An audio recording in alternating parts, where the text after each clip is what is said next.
y'all, and welcome back to another episode of Catch That. I am Naturally Elise, and that is my brother. JR. And we are the R&B representatives back at you.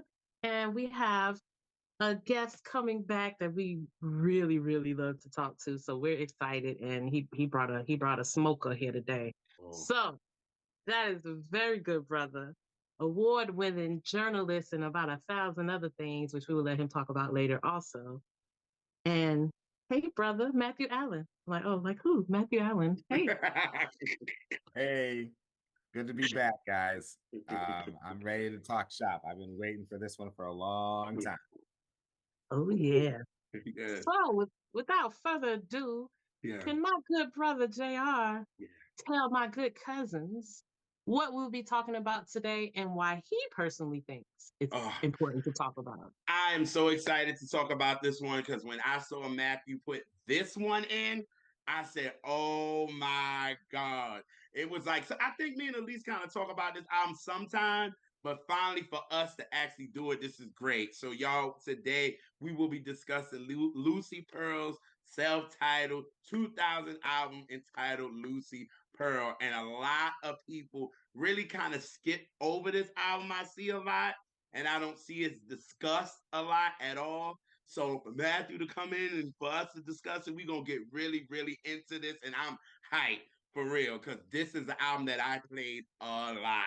So this is gonna be great, a great episode because I'm saying, y'all, we got Raphael Sadiq, we got Dawn Robinson, and we got Ali Shahi Muhammad, and this is Tony, Tribe Called Quest, and Invo all and making a super group. So this is just great. So asking starting this off, when did you guys first hear of this group? Matthew, when did you first hear of Lucy Pearl? Okay, so I first heard about Lucy Pearl when I was watching BET one day in school. So this album dropped in May 23rd, 2000. So it was about a month and a half before I graduated from high school. So Dance Tonight was the lead single. So I saw that on BET. I saw it on the box. And I just was like, oh, okay, I like this. You know, Raphael Sadiq is, in a group with Raphael Sadiq is in a group with Alicia Keys Muhammad and Dawn from In Vogue. I knew more about Dawn from In Vogue because that was played in my house all the time. So it was dope. And then I got the album when I was in college, just a few months later, my freshman year. And man, this thing really got me through it so bad. I love this record to no end. Well, most of it, we'll get to that later, but it was just a great, great record. And, for a guy that just loved like Michael Jackson and the Jackson 5 and Janet Jackson all day, all night, and just old 60s Motown all day and all night, and old Earth, Wind, and Fire and old school stuff. It was great to like get back into contemporary music via the neo soul movement, which I'm writing a book about. And so the year 2000 was a huge year for me because not only was I going to college, but this album came out, like Water for Chocolate came out, Voodoo by D'Angelo, Infinite Possibilities by Mel LaRue came out that year. I Just Want to Sing by Music Soul Child came out that year. Who is Jill Scott by Jill Scott came out that year. The year 2000 is to neo soul what the year 1959 was to so-called jazz, because in that year you have Kind of Blue by Miles Davis, Mingus by Charles Mingus, you have Time Out by Dave Brubeck, and then The Shape of Jazz to Come by Ornette Coleman. They all come out in 1959. So that's sort of like the pinnacle of that. And this is the pinnacle of neo soul movement. And Lucy Pearl's self-titled album did not get the fanfare that like Mama's Gun by Erykah Badu got, or Voodoo, but it's just as an essential purchase as anything that came out that year for sure. Yeah. Yeah, 2000, we got spoiled. Like just the albums you said, and that's not even everything. Like, it's just mind blowing. Mm-hmm. And the fact that everything that you named, I'm still playing in heavy rotation in That my part. life, That part. That part. including this Lucy Pearl, Hmm. especially this Lucy Pearl, actually. So we'll get to Yeah. All right. So for me, I heard Dance Tonight on Love and Basketball. So when I heard it and I heard that bass, I was like, oh, that's Raphael Sadiq. But then I'm like, is that Dawn? I was like, nah. I was like, I don't know. I was like, nah, maybe a background singer or some shit, right? So when me and my mom love a song, we want to stay to see what the credits are at the end. So when you see the credits at the end of the movie, it says Dance Tonight and Lucy Pearl, but written by Raphael Sadiq, Dawn Robinson, Alicia E. Muhammad. I was like, now wait a minute. I was like, hold up, wait a minute, put some pimping in it. Wait a minute. How the hell all three of them got together? So mind you, by the time I'm like, all right, I'm bugged out. So then we're on the way home, and and you just hearing a little bit of it, when you hearing the ending credits. So luckily we're driving home and they play it while we're riding home. And me, my mother, and my uncle lost our complete minds because it was a groove. It was just strings and this and that and the bass of Raphael, and it was just crazy. And I was just like, all right, I gotta get home. Somebody got to have something that I need to find out how they got together and all this kind of stuff. And then I saw the joint on BET. And I think, Matthew, I know what you're talking about. And they actually started talking about the album a little bit and where the name came from. And then it was like the album. I think this was like because the album did come out in May. And I remember getting that the week of. So I definitely had to see that maybe about a month and a half before. And I was like, okay, yeah. My mom was like, yeah, we got to get this because I was 13 going on 14.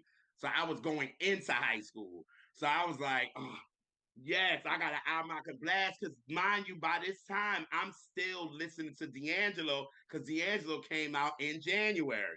So I'm still on this. You know what I'm saying? I'm still on the other albums that came out in 99. So I'm still like vibing to that.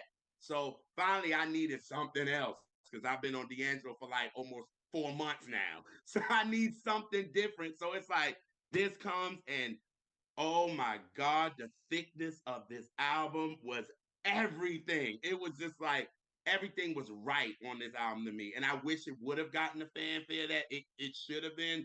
And I wish that this group would have made us another album, but clearly we ain't never getting that. No. And so never gonna happen. So we gotta take this one and kind of take it for the gem that it is. So yeah, so that's how I got into Lucy Pearl like that. that. So Well, the I, interesting I, thing is oh, sorry, go ahead, Elise. yeah.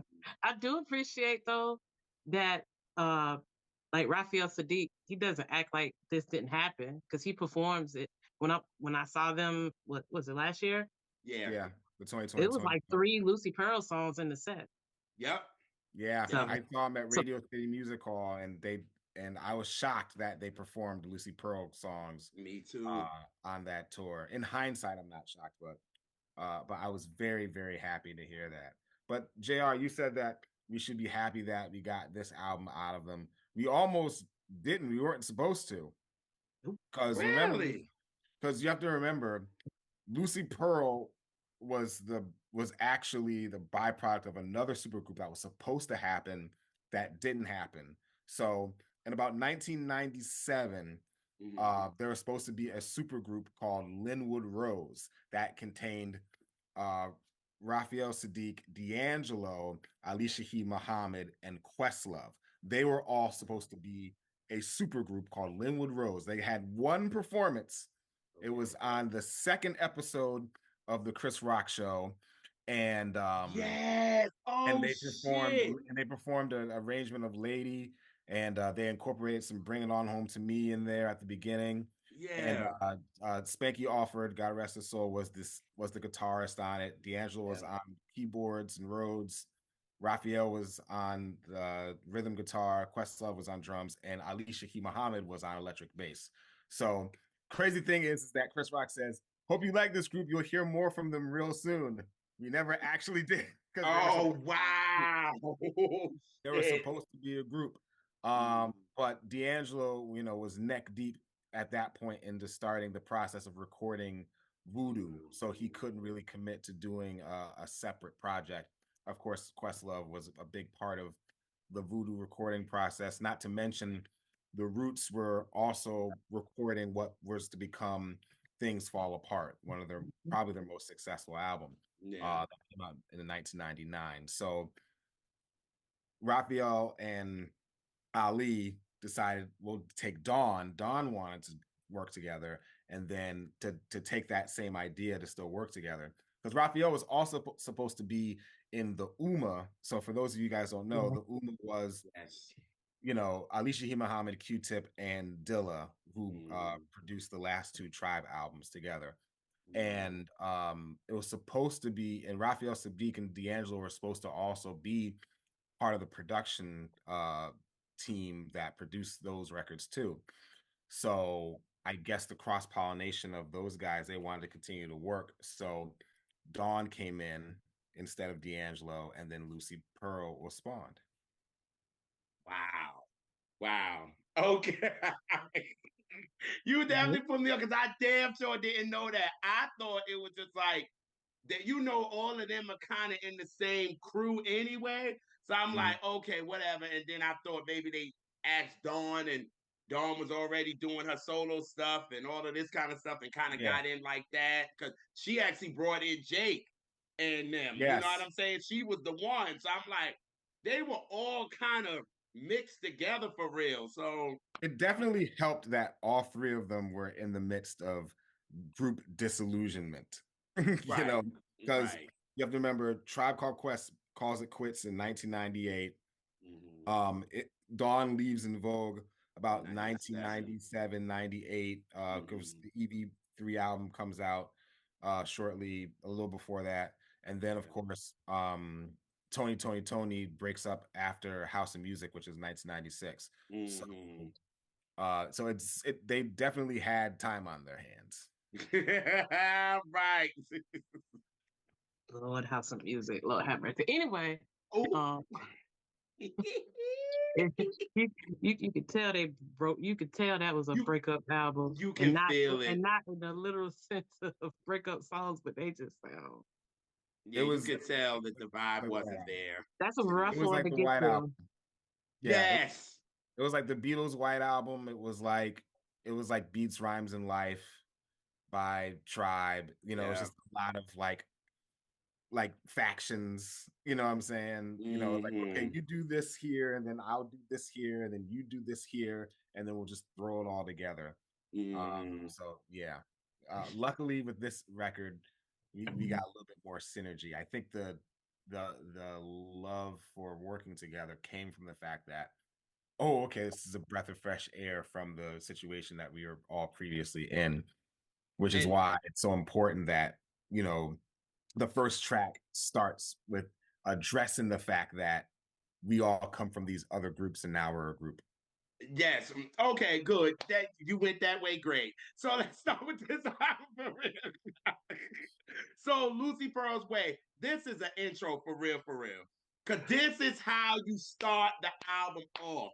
You know what I mean? You're answering all the questions that we want to know, like how the hell is this gonna work? You know what I mean? Musically, how this gonna work.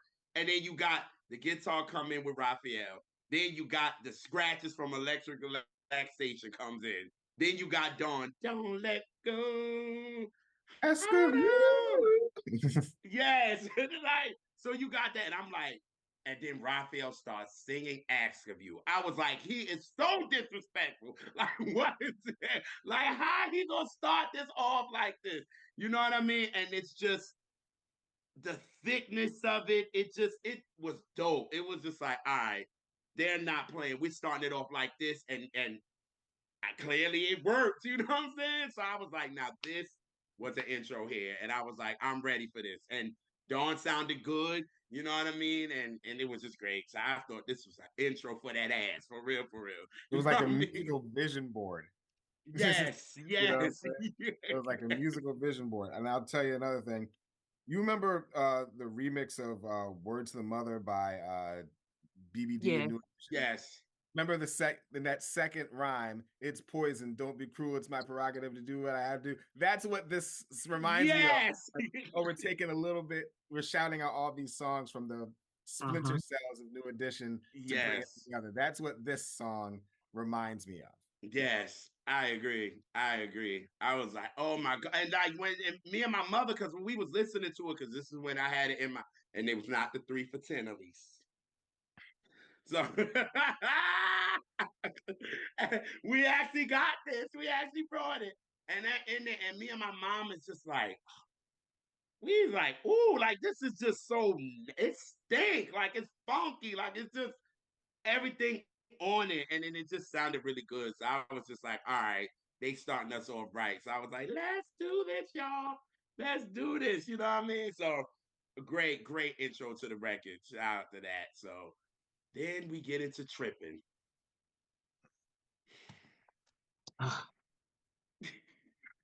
Just the bass line, the It's bass line magical. of this song is Oof. just like I love bass. That's one of my favorite, if not my all-time favorite instrument, just to listen Mm-hmm. to. But just that, like, oh, it's so good, and it's just and it's so like the lyric is just so like it encapsulates that little snippy lyric so much on the record. I just it's such a great like continuation of this knocking beat that we got from Lucy Pearl's Way into this Mm-hmm. smoothed out but really plucky, almost sinister sounding funk song. Mm-hmm. Yeah. I like someone knocking my door. Yeah. I love the way she sang that. Like that's just so I good. like the vocal acrobatics that they were kind of doing in the beginning when the song comes on. Raphael, yeah, yeah, Yeah. yeah. Yeah, yeah, yeah. Yeah, it's like a vocal acrobatic between both of them. But like you said, Matthew, that damn bass, because I love Raphael for that bass. I call him Curtis Mayfield Jr. to be honest with you. So for me, it's like him on that. It's just, and then it's like a bluesy vibe for 2000 to me. You know what I Mm. mean? Like it gave me like a with them two giving me like a Tyrone Davis, Denise LaSalle type of thing. It felt very bluesy, but for 2000. You know what I'm Mhm. saying? It still had a knocker. You know what I mean? That could you not just sitting there like a blues record, like you actually got like a. Mhm. I said I'm not tripping. Like you like like we going into like this. So I like this. I was just like again the thickness of it all. This is 2000 where this was what the height of neo soul, and it Mhm. was just like the height of it, and everything just came out so thick. And I was kind of worried, to be honest with you, because Dawn is not from that. You know what I mean? Like he's not from that. So I'm like, how is he getting on these sounding like this? So I'm like, did they have to really kind of like work with Dawn to get on beats like this? Because I'm like, she's so used to the Mhm. Denzel Foster, Thomas McElroy type of sound. But And, so was Raphael and because that's that first, Tony record. thank you for So answering my there question. was a wave like that was I happening. was yeah, you got to for I was about to Right, right. I just had to think about it for a second. Like, wait a let's think minute. of let's think of the They origin know they stories. right, Think of the right. origin stories of both artists. Right. I just answered my old question. Wasn't thinking that back then, but just thought about it too. But also the contrast. I think that having Dawn and sort of her girl group background really did help in terms of the contrast Mm-hmm. because like I said, it's like you said, the whole neo soul thing that was happening. One of the big parts about neo soul was the native tongue movement. Mm-hmm. So of course you have Ali Shaheed that's bringing that aspect to it, and then Raphael is who's part of the Soulquarians, which was sort of like the other side of it, with Jay Dilla being the bridge. And Mm-hmm. so to have Dawn come in to bring in that more contemporary style of R&B that was happening from the late 80s into the mid 90s. I think it was a contrast of styles that actually really worked together, or at the very least coexisted together very well. And then it also And made them. her voice. Oh. Yeah, go ahead, sis. And her voice made it more sellable. Her voice, she has that I was space just about. in, I, in pop. I was You just know. about to say that. Yep, she made them a little bit more commercial. You know what I mean? She had that. Yeah, Even though all of them sold, but Dawn with In Vogue, they was up there, so they had a bigger audience. So she's actually able to have more eyes on them. So I think it was smart. It was that's a smart, and very good point. Very good yes, point. They were you know what I definitely mean. more accessible with Dawn in, up front with Raphael, because like I said, people know her voice because of all the In Vogue songs, and she's 2 times fine. She's like fine and 3/4. You know what I'm saying? That certainly didn't hurt. But Yeah, she is. mhm. Mm. So that definitely is another aspect of it that people were, I'm sure, appreciating. Oh yeah, oh yeah. And she said with this album too, she said she loved In Vogue. She loved it for what it did, but she said she loves Lucy Pearl because Mm. I think she was a little bit more musical. She was more involved. She was more writing. She was more, you know what I'm Yeah, saying? With exactly. Tommy and them, it's like, y'all got to do this. This is what you're given. Follow it, and that's it. At least with this, she had a little bit more say, had a little bit more of the writing and all that kind of stuff. So she got to be a little bit more musical, Yeah, clearly, with Yeah. this. She because got that get everybody in in. them vote can sing. Which I know you didn't just sing my song though. Not get involved though. She did, and what's his name? Robert Bacon is actually on the guitar on this joint too. So he what a lot of them play on this so much. It's like Mhm. it's so many of these artists that played on these songs. You know what I mean? Like it's so you be like, all right, damn, you played on this, you played on this. I just remember looking at these line notes back then and was like, oh damn, you on here? You Mhm. went what? Oh, what? I was like, damn, everybody is shoot because it's one of these songs that I was like, I don't give a damn. I think D'Angelo is uncredited, but we're gonna get there. I'm sorry.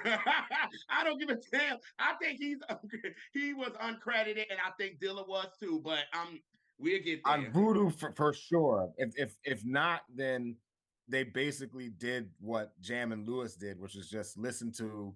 This is no shade, by the way, because I love Jam and Lewis. I've interviewed them I twice, so know, no I shade. know. But Yeah, they and this is they've disclosed this. They they did. basically took a Dilla beat and then just recreated it Yeah. Oh yeah. themselves. So Yeah, I think that's a lot of what happened on Voodoo. It's just them sort of transposing what Dilla was doing in live instrumental form. So yeah. I think that's what was really happening in that regard. But for those of you guys who are listening that don't know Rob Bacon's name, he was DJ Quick's right hand man for many years, from his second album on through, and not only as a guitarist but also as a co-producer and a co-composer with DJ Quick. So and right now I think over the last few years he was DM for Shaka Khan's road band. Oh wow. Oh, I didn't know that. Oh, Yeah. see, you learn something new every day. Well, I done learned two things: how the group got together for real, and then this. oh, oh man! All right, so we get to dance tonight. Yep. I mean, what can be said? I mean, it's the most popular song on the album. It's the first single. It still rides. It's a classic. Yes. People Yes. and it's got those. It's crazy because there's certain sort of Sadiq isms musically when you hear his songs or songs that he contributes to. Yes. In this case, it's the strings that that's very very Raphael Sadiq. You would hear a lot of it 2 years later on his first solo album, Instant Oh Fix. yes. Yeah.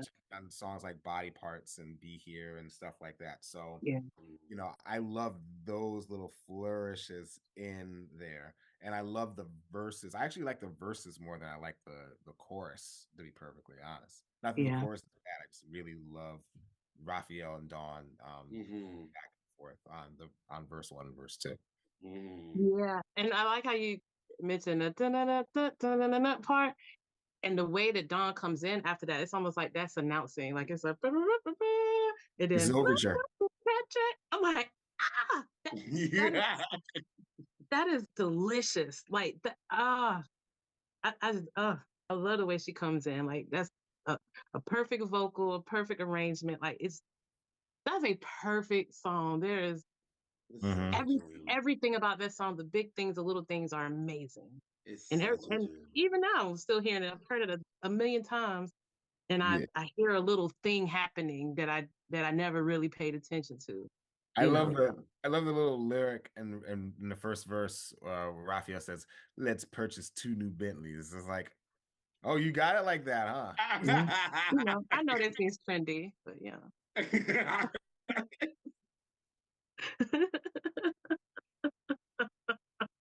I did that Ah, too, because when I heard that, I was just like, "Oh, Raphael, you got money." Like, you know what I'm saying? Like, oh, okay, Oh, she you know deals what with I mean? But much I different always, problems. you know, it's so crazy. When me playing this song, I always play "Get Involved" afterwards. It's like so similar to me, and The like when strings you again. start this off, it's so similar. So it's like I'll be like, all right, I want to hear Get Involved, like right after this. And then them damn strings. Like, you got everything on this song musically just amazing. You got strings and bass and Spanky on the guitar. And you got like so much going on this. And it just like it's a gumbo and it's just so dope. And like now you can throw that joint on and like you said, at least like at the concert. Like when he did that, I just remember everybody just going up, just going crazy over it. Cause you think this is Tony. You don't think he's gonna do this. And when he does, everybody like, oh shit. You know what I mean? And it just feels good and it takes you back. It's such nostalgia. And it's just like, damn, if they would have could just continue, you'd be like, oh, like this was like you got us lukewarm. You know what I mean? Like this was lukewarm. Like we could y'all could have gave us something like after this, and it could have been like just hella dope. You know what I mean? But this song, like I said, it's a gem. This is the groove would never stop. So yeah, I like it. yeah. And I love that it's just this is a song that has endured. People still adore it. Like Matthew said, it still gets people, gets the people up. Like, it's timeless. It doesn't sound like it's from a particular era. It just Mm-mm. it's just music, So Yep, I agree. yeah. I agree. I Yeah. wanna dance Mhm. This Sorry. like I said, it works. Like if Dance Tonight was on Dance Tonight, if it was on Instant Vintage or if it was on House of Music, it would have worked. Hell yeah. You know what Oh I'm saying? hell yeah. So Oh that's hell. and those are like, yeah, like I said, it's 2000. House of Music was 4 years before. Instant Vintage is 2 years in the future, and the fact that it could work. I mean, look at Cranes in the Sky by Solange that Raphael made. That was an 8-year-old beat by the time Eight. she even released it and recorded it. Mm-hmm. 8 years old, and it Yeah. still worked. And that just speaks to like the timeless nature of what Raphael brings to the table in terms of the sort of the Bay Area influence that he has in his composition and production style. That's why I put Raphael up there. Yes, Raphael. Yes, speak, Matthew. hmm Speak. So so the last thing I'll say about this song is this song begins. You know how people like what's the 3 song runs that are just like unfuckwittable? Yeah. That is the first song of the 3 song run of this album. Mm-hmm. Yes, Because it Because is. yes. The it's next getting three are, delicious. yeah, the next three are. Mm-hmm. I'm excited. All right. Yes. So, okay, the next song. La la la la la la la la la.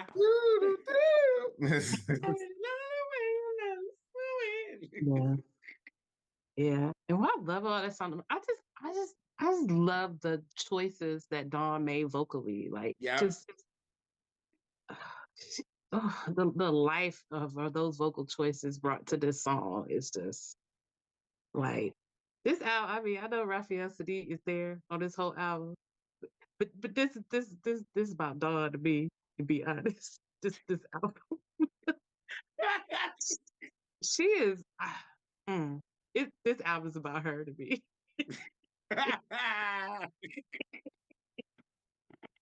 Yeah.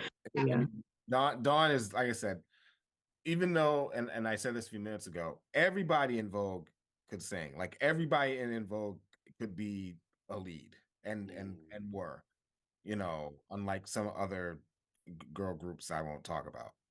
But but what I will say is that Dawn also had a very special voice. Even that said, it's kind of like Felipe winning the Spinners. Everybody in the Spinners could sing, and everybody shared leads. But it's something like when Felipe came in, that just was like, he was like the anchor that was running in the relay race. Yeah. Every time. And I felt like Dawn was sort of like, everybody could sing, but she really had a voice that just cut through. Like when you listen to something like Don't Let Go, or you listen to Giving Him Something He Can Feel, where she's singing lead for the whole song, Yeah. you know, it's really easy to understand why, if anyone was gonna leave and do a solo project, it would have been her. And I mean, then with her to, you know, work this is kind of like a street hip hop ish type of record, right? yeah. And Dawn has always been kind of gotten love in the hip hop community anyway, thanks to Fife, who's connected to, you know what I'm Alicia saying, Muhammad. Ali. So it's kind of like it works for her. You know what I mean? Because it was like she always got that love, and she was young and in vogue and brought the young, kind of street. I mean, hell, on freaking Free Your Mind, they give her I like rap music, I wear hip hop clothes. Like so it made sense for her to be on something like this. But the way she's floating on this, and then just the little vocal things, like you said, sis, that she does on this, it's just like, ah! And y'all, I think Dilla had something to do with this because it sounds like something that he would do. I'm sorry. It reminds me like a reminisce or something like that. I swear to God, I feel like Dilla was in the studio just rocking with him. And Dilla really didn't care. He loved music that much. Like, he really cared less about getting credited or not. You know what I mean? But when I heard this, that was the first time I picked up the line notes. Was like, now wait a minute, where's Dilla? I don't see him. You know what I'm saying? So it was my first time like thinking this could have been something because I feel Dilla's spirit on this for me. Maybe I'm wrong, but that's I how I think feel. that's just the influence that Dilla probably had on Ali Shaheed also. Because as Mm-hmm. much as we're talking about Raphael and Dawn, Ali Shaheed Muhammad, man, that guy is legitimately a genius. I mean, Yes. if you look at everything that he's been doing with Adrian Young, as far as the soundtracks they've been doing for Marvel, Oh the yeah. Jazz is Dead series they've been doing, a lot of these older jazz musicians. That guy Midnight really, Hour. you know, So, yes. Yeah, he has like stuff working with Gary Bartz and working with Tony Allen and all these other great people. It's just like what he brings to the table as a producer and also an instrumentalist, because Rafi because Ali played some bass on this record too. Mm-hmm. Um, what he brings to the table is paramount. There's no way this album sounds as clean and sounds as street as it does without Ali. He co-produced almost every song on the record. So I really think that we need to make sure that he gets his flowers, as much as we drool over Raphael and Dawn singing Dawn, right. like that and their songwriting. And I just wanted to make sure that we give Ali his props too, because that guy has given us so many gems over the year, not just in terms of Tribe, but he produced the title track of Brown Sugar. I was about, You yep. know, he's done so many great great records over the years. What this song kind of reminds you of like a Tribe Called Quest record anyway. Like I could see this joint on like Midnight Marauders with the scratches as is. Yeah. So it's like this is Ali. It's a Oh big yeah. reason why this record is what it is. Yeah, that the scratching at Yes. the beginning is great. Just the kick and then the pronunciation of that kick drum. Mm-hmm. But you made another great point in terms of floating.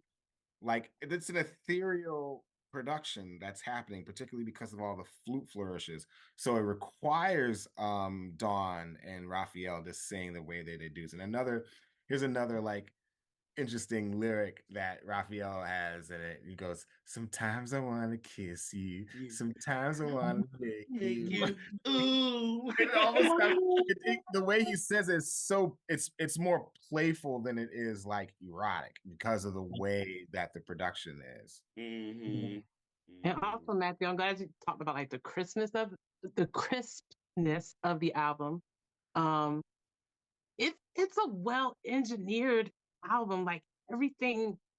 I'm so glad you mentioned that because I was kind of thinking about that. It's just pure. Like when you play it loud, you really hear some different things going on. Like it's beautiful. Yeah.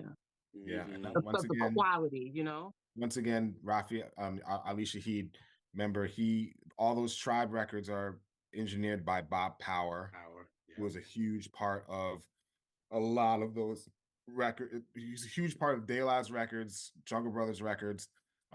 Those first two Michelle and Diggy Cello albums, that's Bob Power.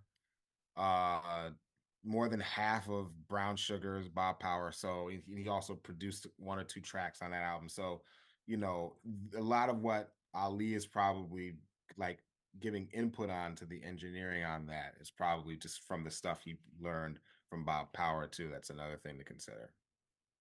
Yeah. Very true. Very true. And then we get to one of my favorite songs is period. Every day. Every day. I adore that song. I probably listen to that song every day, you know? Like that. And it's just and I love the little you hear in the back the little muted like, you know, the instruments warm, you know, everybody warming up. It's like rehearsal sound and then it comes into and then dum like yes, Yeah. like but I remember when I first listened to the first time, I was like, something wrong with the sound, with the volume? What's happening? And then too bad that I turned it all the way up because then it came in so big. And I was like, oh, that was a mistake. Yes, yes. This song is just so funky. You know what I mean? It just makes you do the steak face, like, like, and it's just, and like musically, this album is just so dope, and the players that's on it. You know what I mean? Because again, this song is why I be like, Raphael is Curtis Mayfield Jr. to me. Like on that bass, the way he's eating that bass up for real, and then you got Jubu on guitar. It's like you bringing everybody over here. Like it's just like what? And then you got Jake and the Fat Man. They are on the drum machine, so you hear those. Like you really hearing drums because we did just do an album that was drumless, right? At least. Don't get me mad again. Hey, anybody pick an album if it ain't got some fucking decent ass drums. They don't even have to be perfect drums, but don't bring me no album with some old just horrible or non-existent drums. We're not gonna talk about it. Well, you ain't got to worry about that because the drums is drumming on this project. Oh my God. Every Day is also one of like I think there's like 4 or 5 songs on this album that Raphael wrote and produced by himself. So and it really does show a lot. Even though this is not the most Sadiq or Tony sounding song of this group, that song's coming in a few songs from now, but what's great about Every Day is the vocal harmonies between Raphael and Dawn. Mm-hmm. That's what really makes this song stand out a lot to me, is the vocal harmonies. Mhm. Yeah. And what it it's a rare thing you get two people singing the verse at the same time. That doesn't happen a lot. No, It doesn't. Not even in a group. So yeah, it goes back very to, few instances of that. Yeah. yeah, it goes back to those, those old days where, like kind of like Earth, Wind, and Fire, because Sadiq is a huge Earth, Wind, and Fire fan. That's Where right. you have songs like "That's the Way of the World," where Philip and Marisa are singing the lead together, in Mhm. unison. So Mhm. there's a lot of that in there too. Yeah. And that's the only like group that comes to mind when I think of that happening, like is Earth, Wind and Fire. Yeah. Mm-hmm. And Hmm. then you just with this song, you could tell they were just having fun. It feels fun. You know what I mean? Like you could tell they was just in the studio, just really having a good time, just making music. It wasn't, and that's what I've always loved about Raphael anyway. Like he goes in there just, I ain't worrying about no hits. I just want to jam. You know what I mean? Sometimes Raphael be like, yo, I'm a jam, but we gonna jam for a minute before we even make a record. You know what I mean? Like let's get warm. Let's get into this. And that's why at the beginning of the song, they're warming up. They're getting he's giving you that. You know what I mean? So it's just jamming. Like you said, what Dawn and him are doing, it's just It's like a just match gorgeous. made. Yeah. But Mm. yeah, that's ooh, that's my song. So me and that song go together real bad. Like it is definitely my favorite song on the album, but it's just one of my favorite songs, just Yeah, as songs go. yeah, Yeah. that definitely was a favorite. Like you said, that run for real, like Dance Tonight, La La, and Every Day, that is a track run. That Shit, is if you ask me, I'd do all the way from freaking Lucy Pearl's Way all the way to Every Day. I'd be like, shit, now that's a run. You know what I mean? Like, I have it even longer. oh, I have it all the way to song number 9, because I ain't mad at it. I don't want to spoil it for people because it's coming. I'm not mad at it. I'm not mad. I'm not mad at it at all. I'm not mad at it. Well, we get to Can't Stand Your Mother. This is a son-in-law and daughter-in-law anthem for anybody that want to Mm. talk shit to your mother-in-law and going on. Cause they both going back. It's like, oh, your mother, oh, you can't stand my mother. Well, I can't stand yours either. Like that's how they like. There was a yeah. there was Yeah. a Netflix movie that came out like a year ago with Lauren London and Eddie Murphy and Nia Long and Jonah Hill, where Yes. and Oh, what is that I movie think that called? movie is this song, except it's with in terms of like the in-laws and everything, and. But this is one of the few times I've seen them perform live. The what we talked about, the Chris Rock show earlier. So they Mhm. performed on the Chris Rock show in its final season, and this was the song that they did. And I don't think I even remember the group seeing the group perform live any other time except for that show. If there is one, I haven't seen it, but that's the only time I've seen those guys perform together as a group. And they did this particular song. Get the And hell out of here. yeah, like I said, I could be wrong. Maybe there is another televised thing of them performing, but I've yet to see it. But I definitely remember seeing them on the Chris Rock show doing "Can't Stand Your Mother" and really just digging, because I hadn't bought the album by that point. Uh, Mm-hmm. so all I knew was "Dance Tonight." So then I heard this, and I'm like, "Oh, I like this a lot." And it was just super, super like, oof.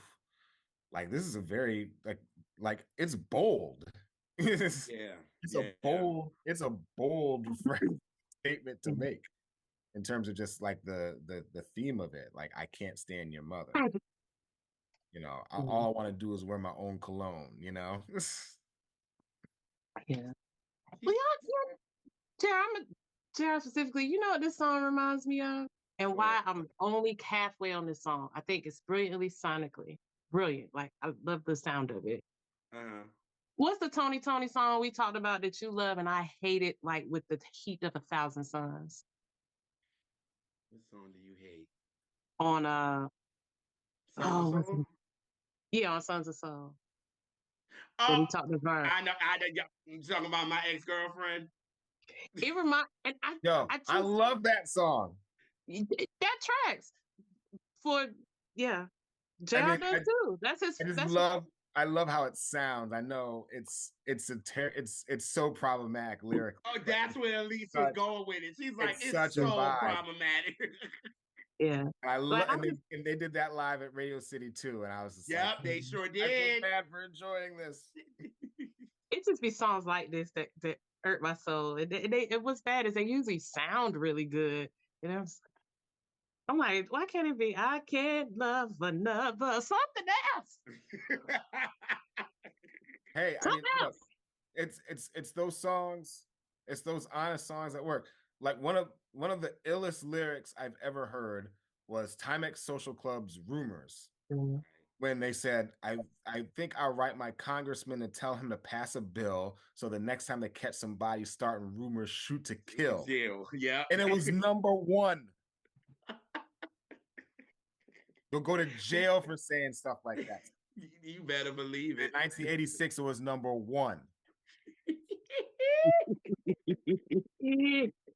But yeah.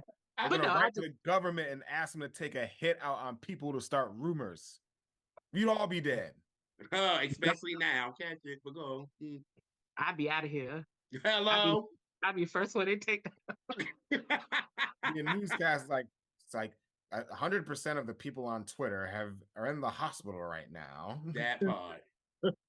That But no, part. but it's a song. I bop to it, whatever. But it's just a little back in the corner of my mind. I'm like, this is stupid. It's a stupid ass. That is, That song's fucking stupid. I just love when she said, I'm through with you and your mama too. That's my I love that song.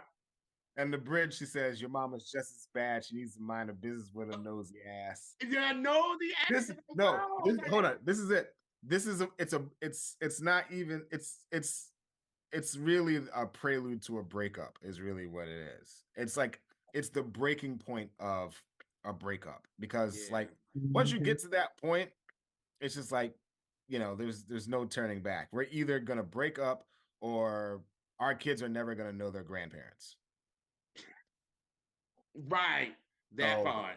Because it's like we talking about each other mamas right now. let's Like make the possibilities here. we getting personal. Like we're getting really personal. You know what I'm saying? Like, I'm sorry, I can't believe it.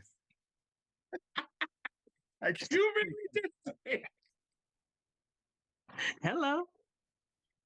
It's getting good. Okay. Think of all these rumors. Every day. Oh, shout out to what's her name? Oh God. Konisha. Yeah, Konisha Kanisha Owens. Owens. Yes, yes. Dawn said she really helped her as far as songwriting and doing that because Dawn was like, I'm not really a songwriter like that. And Raphael really pushed her to do that. And with with her being there with Dawn, it was like she helped Dawn like really write and all this, and her doing backgrounds on this too. So she was in it. So yeah. So shout out to her. I had to give some shout out to Cornisha for real, because I know she on this and dance tonight, right? Am I not mistaken? Uh, she's on Don't Mess With My Man. No, she's on Don't Mess Yeah, With she's My on Man. Mess My Man. Yes. Okay. We'll talk Okay. about So it in a second. okay. Okay. So yes. So yeah, it says you're right. My ex-girlfriend. Sorry. You, you like that ratchet shit. That's fine. No Yo, beef. ratchet songs like they like going through depression is like real serious, and a lot of times I need to have like a moment of laughter, sort of like to get through the day. And the Yeah. way that helps me is listening to ratchet stuff. You know what I'm saying? Like Juicy J and Wiz Khalifa, these hoes, they for everybody, everybody. You know, I just that stuff, you know what I'm saying? You know, Rick Ross, me and Justin Bieber fuck the same hoes. Me and David Beckham fuck the same hoe. Like that's Yeah. Yeah. But you know what? I can't help but laugh to that. Yeah. But you know what? I accept ratchet music from people whose general persona is ratchet. Like I fucks with that hard body. Like some old gutter shit. I just don't want it in my R&B. I'm sorry. Oh yeah, you're No, strong with that. Yeah, but yeah. we invented R&B, invented ratchetness. Like I know. we talk about Kendrick and Drake in their rap beef.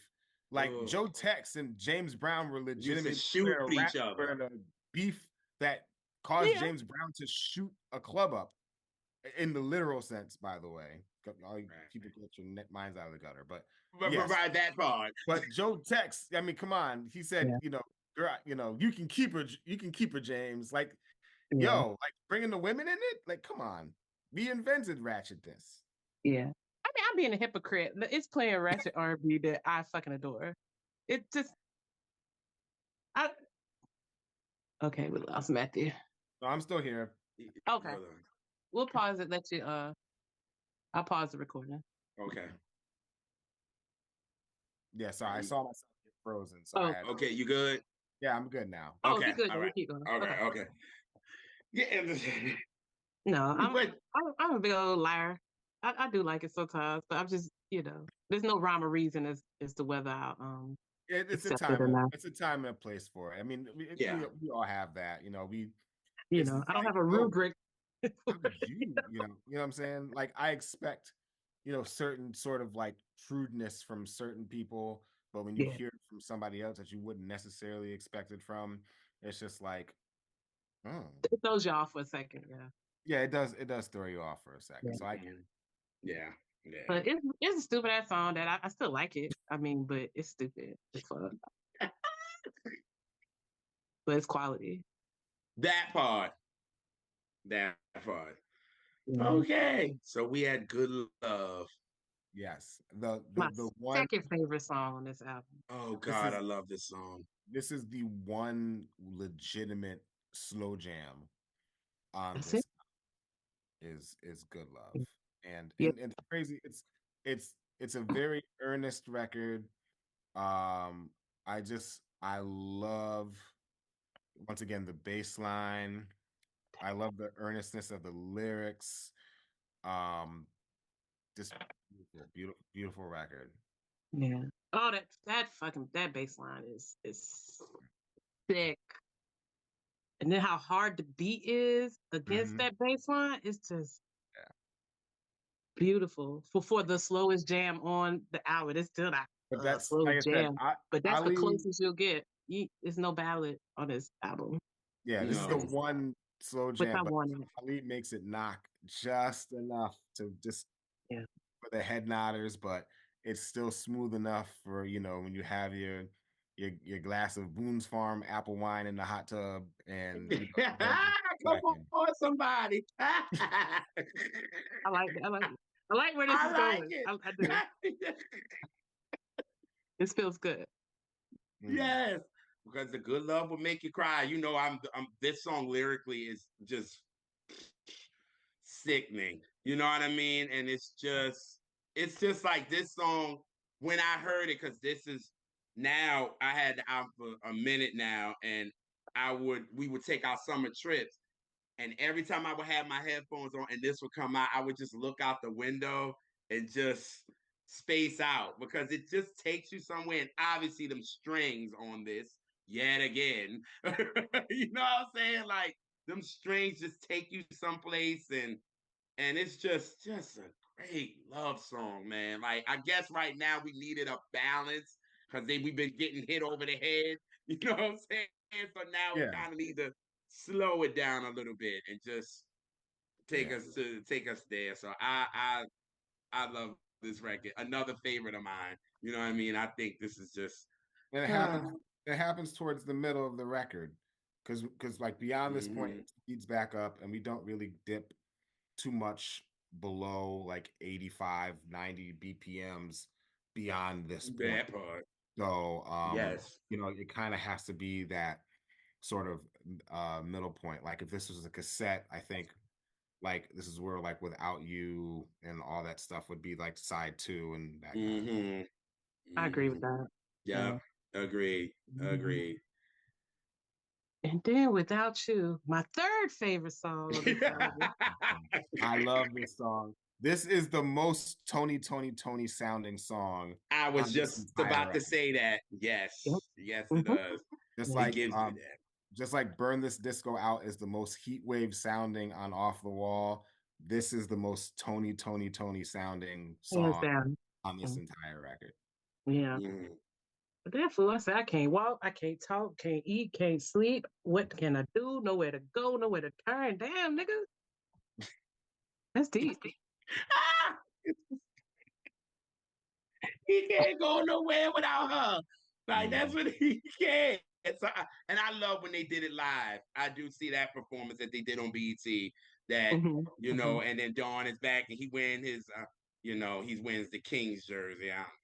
Whatever. But He's from Cali. Like we expecting him to do. yeah, it's to be expected. So I'm like, Hush okay. up, hush up, New Yorker. I'm sorry. I'm sorry. I'm Let some other sorry, but people be loyal to their coast. okay. But yeah, I do love this song, man. It's funky too, and it's Mhm. just like you said, and the way he's attacking it, it's so Tony-ish. It was just like, Yeah. oh, I'm getting that. You know what I mean? Because before then, Very. you're not getting any flavor of Tony. Because Quiet as it's kept, even though like in the intro he's saying that, but he starts singing "Ask of You," which is a solo record of his. So it's like you're not really getting no Tony joint until this. It's like, this is familiar. It's bringing me back. So, and Tony is one of my favorite bands. So that's why I said Without You is giving me that. So And I Mhm. like when favorite it joint comes for that, me. well, just how it comes in. It's just so interesting and kind Yeah. of the way that comes in. It almost feels kind of futuristic a little bit. So I think it's a cool way to start it. Just to I agree. backtrack a little bit, you mentioned Ask of You. We've been talking about that a couple times. You know the story behind Ask of You? No. So so Just Me and You, Tony's contribution to Boys in the Hood is Yes. actually not a Tony record. It's It's a not. it's a Raphael Sadiq solo record Mm-hmm. that billed as a Tony record. They try to do the same thing again when they did Ask of You. So when they came time to do Ask of You, Raphael was like, this has to be a solo record by me because I got screwed the last time. So remember, Higher Learning is the song that Ask You is on, which is John Singleton who did Boys in the Hood. So he Right. John, you can't pull that shit again. This has got to be a record with just me. If I'm doing the song, it has to be billed as a Raphael Sadiq solo record. And this is 2 years before that group even breaks up. So it's because of the fact that Just Me and You was billed as a 2020 record, even though it was a Raphael Sadiq solo record. Mm-hmm. Mm-hmm. And he needs to stop playing and put the joint on stream, and I'm tired. This is why and I'll talk about this at the end. This is why we need to have physical copies of our records, people. The That internet part. does not last forever like you think it does. You That's take some right. off streaming, if something's non-streaming, what are you gonna do? You you got a physical copy of it, then I'm no need. so glad that I do. I would love for it to be on stream because I'm using it, but I Or have it. these, So, or the album downloads, like you know, Yeah, mm-hmm. but you know, if you even album downloads, like not like I said, not to go off on a tangent, but like the sound quality or CD quality of a record, even when you rip it into your computer, is superior than like a streaming MP3 or whatever or WAV file that you have to like that's so compressed. You know, it's not as thick as a CD quality record or even like a vinyl quality of a song. So you definitely, if you have Um, a physical copy of it, you'll find that the sound is far superior, especially if you yeah, have a really good sound system.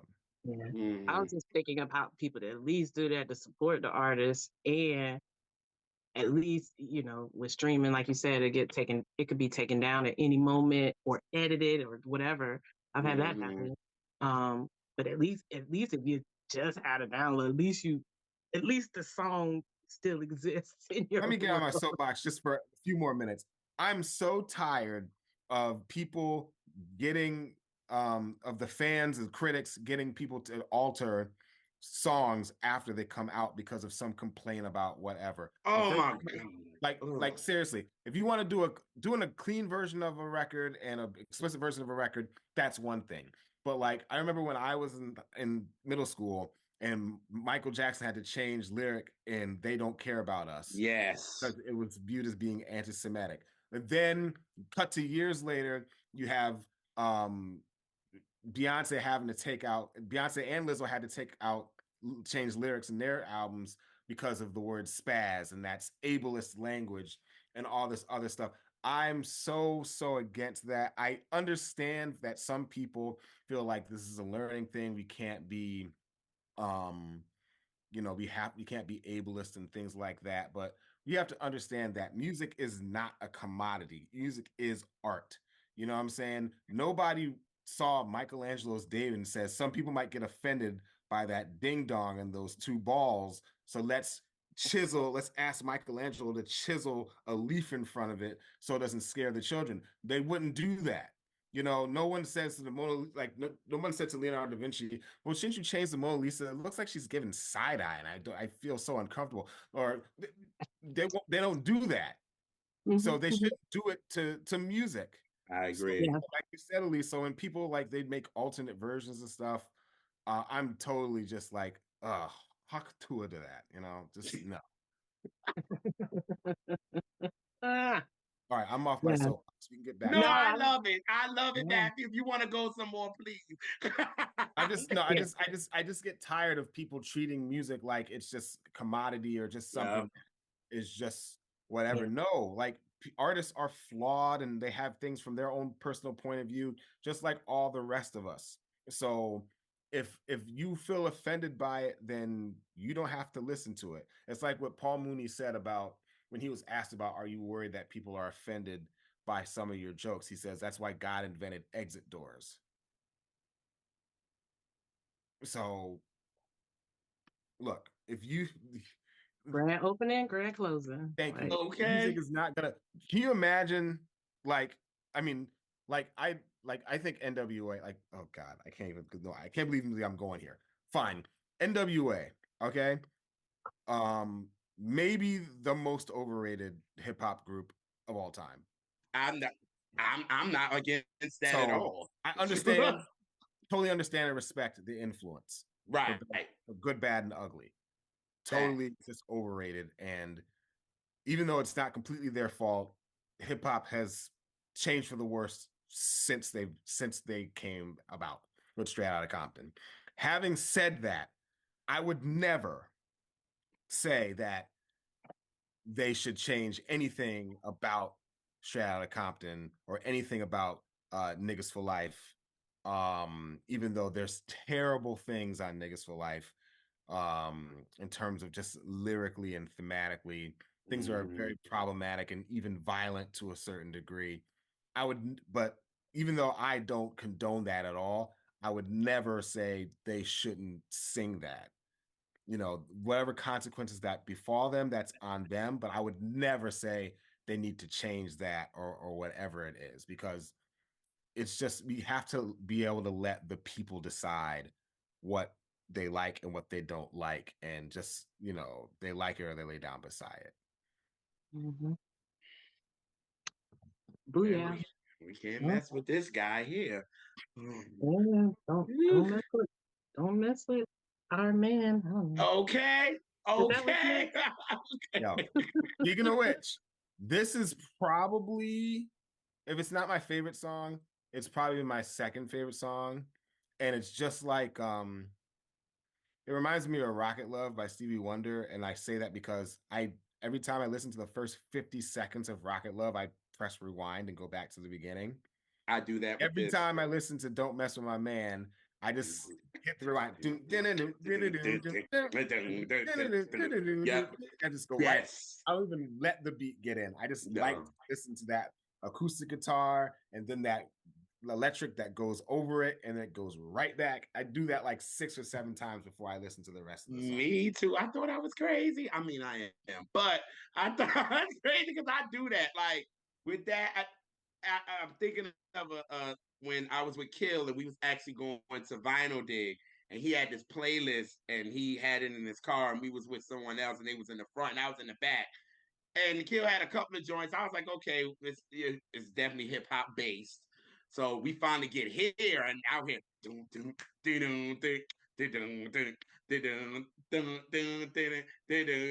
then before I was like, Kill, rewind it again. I was like, rewind it again. So he was like, all right. So he played it again. It comes back again, and then it gets up to there. I was like, one more time. He was like, all right, yo. All right, Joe, but you like me, Matthew. I'm that. And this has to be my favorite single off the album for me. Yeah. This is my favorite single. Like, I love the video. I love just everything about this. You know what I mean? And then I think clearly, I don't know if they was inspired by Odyssey's Going Back to My Roots. That drum, that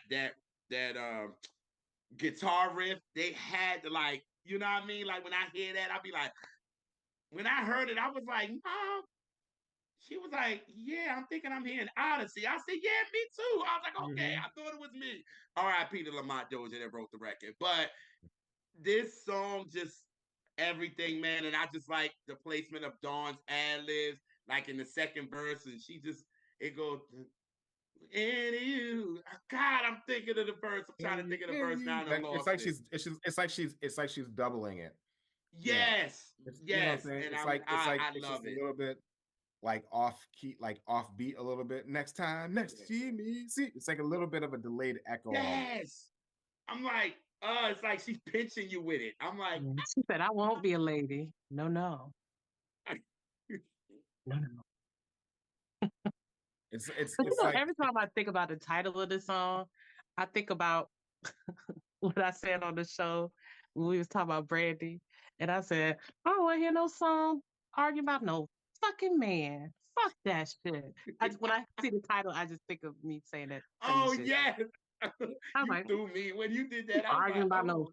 fucking man. Fuck. I said, what the fuck I look like? Something like that. I meant that this shit. is like a spirit. This is like a spiritual cousin to Jill Scott's "Getting in the Way," which came out that same year. Yeah. Oh, good Indeed. one. Yeah. Yeah. Oh, There's yeah. another person that was like, "Yo, like," because remember, she's like, "I told your ass not once but twice." Jill Scott told her once but twice too before she decided to, you know.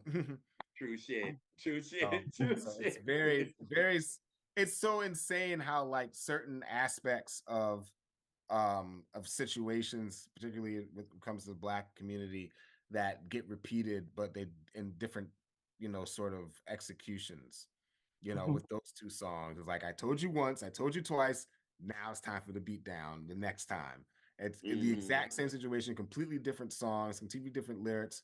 It's the same thing. It's just like everybody that has a big wheel when they're a kid. You know what I'm saying? It's like one of those things. Everybody has those experiences. Agree.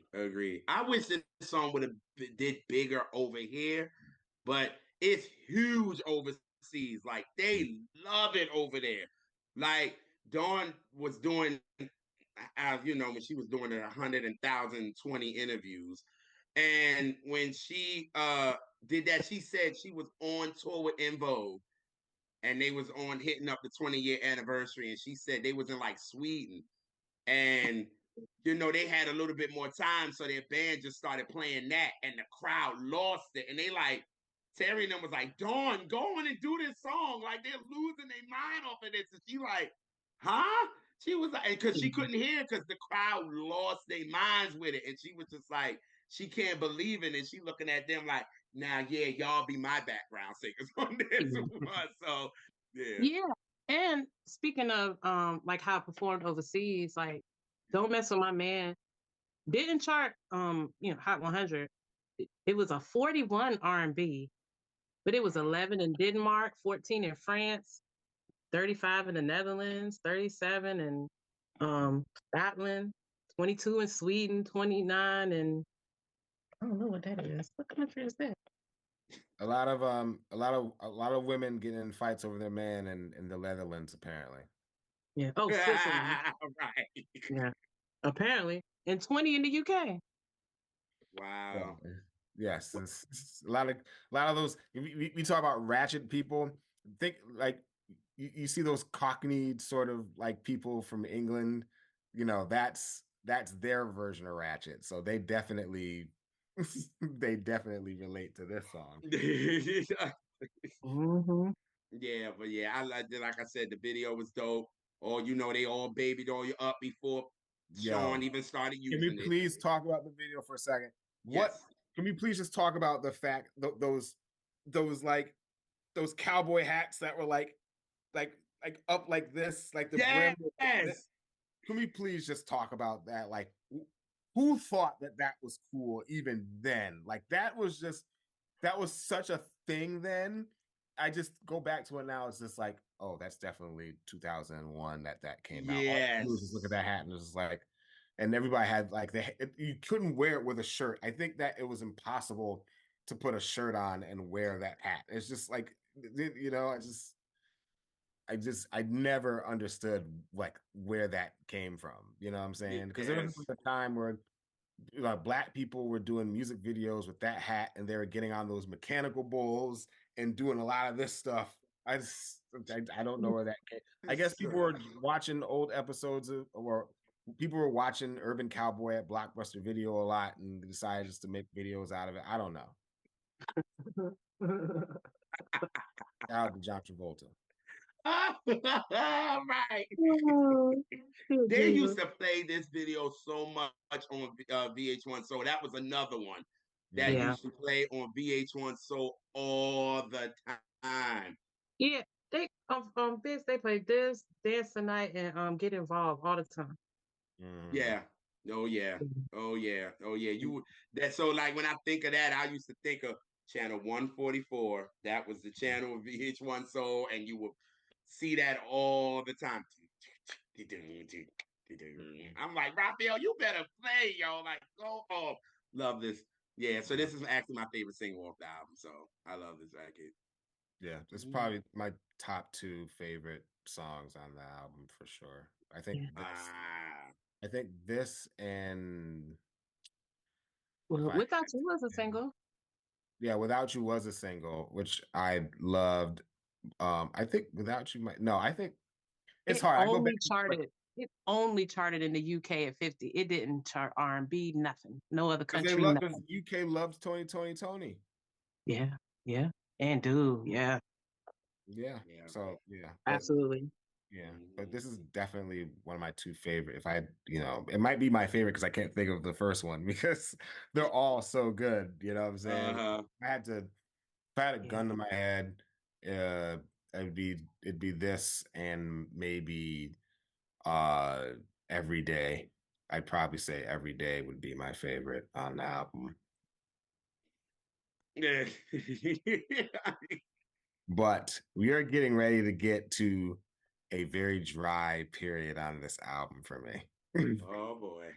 Yeah, this is when we get to the junction point where there's stop signs at all four places. This is the part of the album where I'm like, oh, you guys were on a roll. What happened? Okay. So we get to Hollywood. Hooey. Sorry. Ooh. Don't no, these next three songs, I might have to just like take a bathroom break. Ooh. I'm just I'm just being real. Like we Love it. so JR, you talked about Dawn singing on Free Your Mind, the In Vogue record before, which is a very rock and roll influenced track. This album is not rock and roll influenced at all. It's just a rock and roll song. Yeah. It's such a harsh left turn. And it's not even like melodically like interesting. Like the hook is just like is there's nothing interesting about the hook. It doesn't really grab you like that. The rock guitars, they don't they sound harsh, and there's nothing that you can really hang your hat on with this record. I think they were just on like in a place where they're just experimenting just a little bit too much. You know, they just decided sometimes you have to put the paintbrush down. This was the time they should have put the paintbrush down. This is the time where you know what I'm saying? They're making the Jackson Pollock thing like, oh, it looks good. Oh, let's just do a little bit more or whatever. Let's try some puce instead of just the turquoise or cayenne or whatever. It's like, no, just no. I don't like this song at all. Yeah.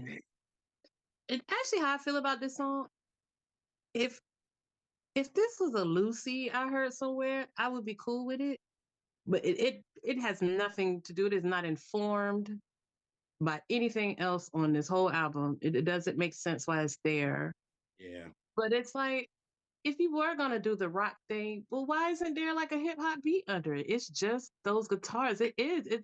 It's grating. And I know I love a fucking guitar, so it was just weird, especially an electric guitar. So like, it just was out of place. Um, Very, very It out it was. of needed some place. more. But It not even needed some more production choices because if it had some behind it in some kind of way, it might have could have fit in some kind of. But yeah. no, it should have just scrapped it, It's not even out of or place did in it a as good way. part of a rock project. Right. It's not even out of place in a good way. There are plenty of songs that stick out too much, like Parade, for instance. Kiss had no earthly business being on Parade sonically, but it's still a great record. You know what Right. I'm Mhm. saying? Mhm. Or Mhm. or another album that came out that year was Like Water for Chocolate. And The Sixth Sense is let's just talk about DJ Premier just for a second here. Mm-hmm. Those two records, Voodoo and Like Water for Chocolate, there are two DJ Premier songs. There's a DJ Premier song on each of those records, and they Mhm. completely take you out of the album Mhm. in those Yep. Mhm. places. And Agreed. Absolutely. you have Devil's Pie. After you listen to Player and Devil's Pie comes on, and it's like, what? Why? And then Yeah. the same thing with Like Water for Chocolate with The Sixth Sense. Makes It's sense. just like when did Mhm. like what like did did they all go on a coffee break and then DJ Premier just put a song in there while they weren't looking, like And then but what's crazy, the Out of Place song is the best song on the album to me. to you, you know, or another great example of that is Michael Jackson. Like the first 6 songs of Dangerous are these hard hitting, awesome Teddy Riley produced records. Then all of a sudden, Heal the World and Side One. I'm like, I never understood that. I just. so That's so goofy. here's the thing about that. I think that I think that Heal the World should have been a standalone non-album charity single with I agree. Gone Too Soon as the B-side. And then they take those two off, they replace them with other Teddy songs, like because Joy from Blackstreet's first record, that's Yep. a Michael Jackson record. Michael wrote that song with Teddy that was supposed to be on Dangerous that got left off. You put Joy on that song, on that thing, and then also a song, Someone Put Your Hand Out, which was another Lucy Oh from my God! you I put just that learned in about place that of Gone record. Too Soon, that completely, you know, makes more sonic sense. I mean, even though Heal the World is a gorgeous record in and of itself, it had no business being on Dangerous, particularly after 6 songs, but it's still a great song. With Hollywood on Lucy Pearl's record, it's just a song that makes no sense sonically, and it's not even an interesting song. It's just a bad song. Oh, Hollywood, we don't agree. I guess. And because I appreciate the sentiment, you know, because we all have those, like, R&B is full of those sort of like, you know, disenfranchised with the aspect of Hollywood records, like Rufus and Shaka Khan or Midnight Train of Georgia or Hollywood by Rick James, bitch. And so so I get the sentiment of like the rejection of like the flashiness of Hollywood, but and there's could be considerable anger behind that aspect, particularly from Black artists, because this idea of you have trying to be your organic raw self, but then you have Hollywood that's trying to mold you and turn you into something that's more palatable for people with a lack of pigmentation. So you have to understand the sentiment behind it, but just musically, nah, you could have kept that on the cutting room floor. I just thought that they were just this was just like they were just jamming and it just did not need to be like it's like a warm-up record for real. You know what I Yeah, mean? it's It was good for a like sound. yeah, like it just sounds like to me, this is what I thought D'Angelo was playing guitar on. I was like, is D'Angelo on here playing guitar? Like, was he on there just His playing guitar guitar playing before wasn't he even went? like that back then. Right. So I was just like, why? Like when I get to this, I'm like, after Don't Mess With My Man, and we there, and then you go to this, I'm like, are y'all trying to say this is Dawn Free Your Mind? Are y'all trying to do that? Like, I don't know what was the sentiment of this. Like, I was just like, yeah, this was the one song I was like, yeah, I'm good on. I'm like, yeah, cute, but not. Like, I'm good. Uh, All right. What's next? I'm scared. uh, remember the time. Once Oh, again, once oh, again. see, I like this one though. Nope. I think yeah, for Okay. me, I think it's very. It's like I can just imagine Raphael like in on in like a country type of house and on the boat on the porch and just playing this like playing this record. I'm thinking of like a video and I'm like Dawn is walking through the joint and she's just doing these little ad libs in a country house and it's like smooth to me. You know what I mean? I'm not like oh my god hyped over the record. You know what I mean? But it was just it definitely was better than Hollywood. So I was, you know what I'm saying? So it was like for me, I was like, I can it's smooth. You know what I'm saying? It has you can get like Arrested Development type of vibes with it, but I was Yeah, like, I'm I'm cool with it. yeah. Now, I like the song. I do enjoy the song. I don't skip the song, Mm. but I do agree. The rest of the album is a drop off Oh from. yeah. Oh But yeah. it's like, This but particular. how do you? I mean, you had dance the night every day. Good love with that. Those are hard ass acts to follow. Um, but I do like that song. But I think in contrast to the rest of the album, it's a little weak. I'm gonna tell you this about Remember the Times. What I just said about Hollywood and the fact that I just don't like the song just because it's harsh and jarring and all that other stuff in a way that doesn't really appeal to me. At least it's like it, but it still causes a visceral reaction out of me. This one is just nothing. It's just a boring record. You know what I'm saying? It's just there's nothing You like it's sound just like me. boring. I was just about to say he I sounds feel like like I'm looking you. at myself in the mirror because Yes. I stay saying that shit about stuff. Yeah. Yes, because you It's said just a that about bo- bad habit. it's just a boring what? Yes, she did. Maxwell Elise Rivera's said bad habits? No, no. that's habits with Oh. S. No, No, no, bad we're habit. talking about habit.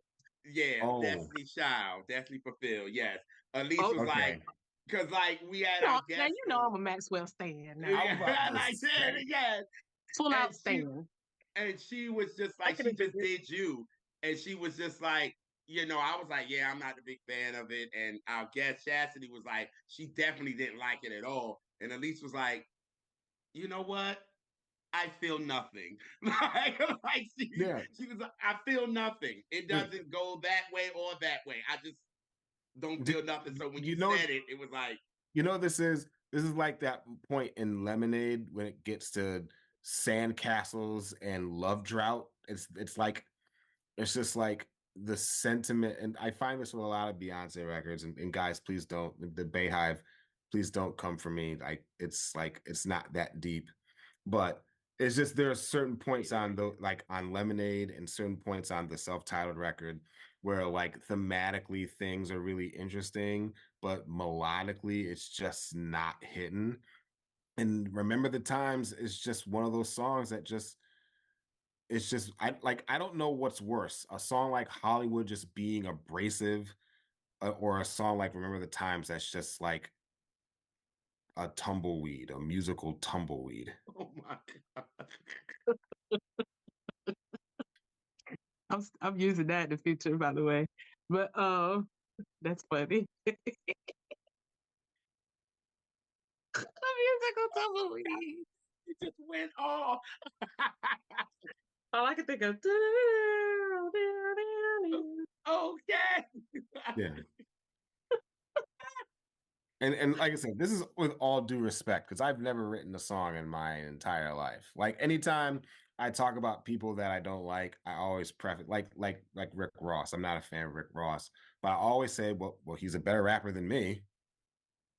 So I it's mean, like I have to give him just that much respect because he can do something I can't do. But right. but just for my own personal enjoyment, it's just like I do have to have that battle with myself. Like, is it worse to be a song that's just genuinely bad but memorable because it's bad, or to be a song that's not memorable in the slightest? I remember uh Tennessee Williams, the playwright, said the only thing that's worse than being hated is being ignored. So yeah, maybe there's some merit to being a song you really don't like to being a song that you just don't care about. Oh, true. True that. True that. Okay. So we Yeah. get to they can't. Now, we talked about earlier the 3-song run of great songs. This is like a 3-song run of bad songs. This is like drunken hot girls 3 times in a row. Oh, fuck that song forever. But I love, Uh, but listen, I'm one of the few people that like drunken hot girls. I'm just talking about the consensus idea. Oh, yeah. oh, So I that, can't even be honest with that. But for oh, people who are watching, but they can't like they can't is abrasive in the same way Hollywood is abrasive, but with the hip hop Hip thing. hop. Because Yes. it's just Yeah. it's just one of those things that was just like with the Biggie sample, Yeah. Yeah. with the cursing, the F-bombs and stuff. It's just like it's trying too hard to be tough. You know what I'm saying? yeah. Yeah, now that I think about now this is my song that I actually just don't like. Like I said, I like River of Times. I like Hollywood. I just think it doesn't belong on this album. Um, but they can't. It's one note. Now that's this is the song that bores me to tears. And so this is and I do skip it. Yeah. This song I for don't like me, this song. it's not you and Matthew hit it on the head for me. I think they were just trying too hard. I'm like, you already had that hip hop vibe with Lala and every day and that you had that street to it already. You didn't need to do this. And I guess adding the big, they thought that would do something. And I'm like, no, like you didn't have to. I just and then Dawn talking shit on it. I'm like, you're trying too hard with this. Like, If I may, I'm realizing this is happening in real time. okay. All right. So a year before this album comes out, you have a very influential record, which is Missy Elliott's The Real World. And so, great, great record. I mean, Missy Elliott is the hip hop goat in my opinion. But there's a lot of different features on that album that and makes sense now, but in that point it didn't make sense to have so many different features. Like you have Q-Tip, Big Boy, Eminem, Redman, yeah. like all over that record. Busta Rhymes is like, wait a minute, like that. It's so weird to have those varied features on that record. But it reminded me of this. A lot of R&B and hip hop records of the last 25 years, with in not necessarily the real world because Timbaland and Missy produced that record, just the two of them, but we have so many albums now that have different producers on them, different musical styles, different features that when you juxtapose them next to each other, they make absolutely no sense. But it's just this whole idea of we need to throw shit against the wall to see what sticks.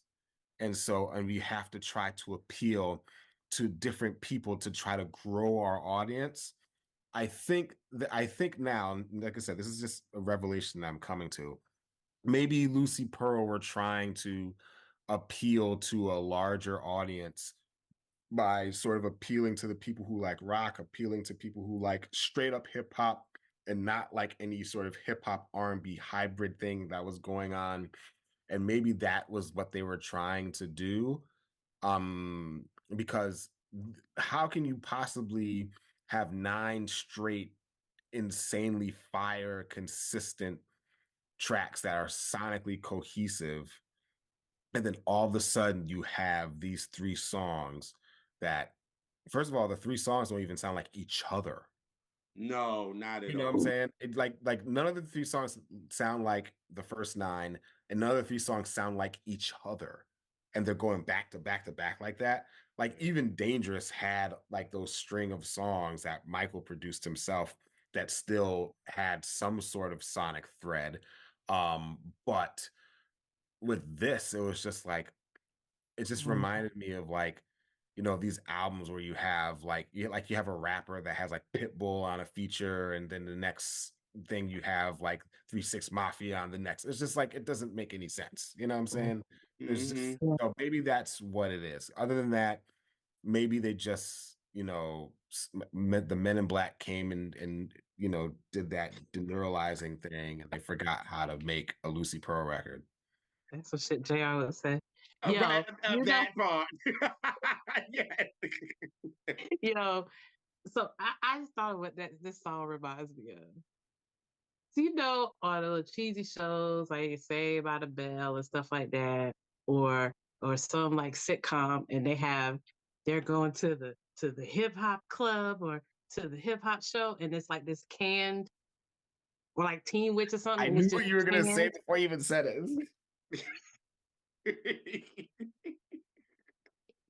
Go ahead. That's what I'm talking about. Just that canned generic, you know, if I'm like sorry. if you put like closed caption in and say hip hop beat, I'm sorry. Like I'm thinking of like Zach Morris, AC Slater, and Screech Powers they doing in like this. thick rope chains and like the You're like, backwards hats and doing all this stuff. Like right, they're walking into the max like you know what I'm saying? Like exactly like that, yeah, yeah. Do it one more time.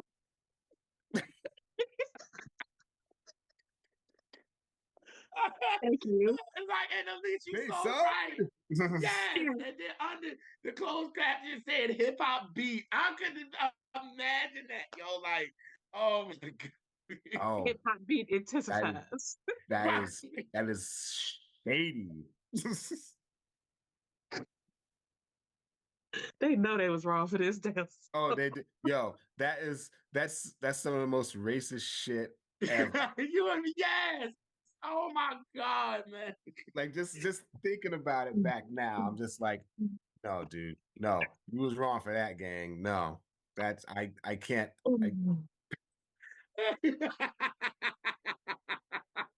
That is crazy. The way that they treated hip hop back then. It's crazy. And JR, it's perfect. You are perfect. You're wearing the perfect thing for that. The Fresh Prince of Bel-Air theme song is the one rap song the whole world knows. Even if you don't like rap or don't know, that's the one rap song that everybody knows. And I'll be like, please. I And feel it's like the one rap song the whole world knows. And Well, the one of two, because the other one's Baby Got Bad. Sorry. yeah. You know they love that song. uh, And it's making And fun it's of so that. bizarre And the funny thing about to that, me. white people love that song, and it's totally making fun of them. totally. Yep. Totally just saying like, you guys are nasty. You you like skinny white girls, and you beat them up, and then I'm gonna pull in, but I'm gonna love the black girls with big booties, and I'm gonna treat them like queens. That's like Right. they eat it up. And they eat it up. They don't even know that they're the butt of a joke. He had game, but he chose to hit him, and I pull up quick to get with him. You're the butt of the joke. But I didn't even mean it like that, but thank you, Elise. I love it. Catch that.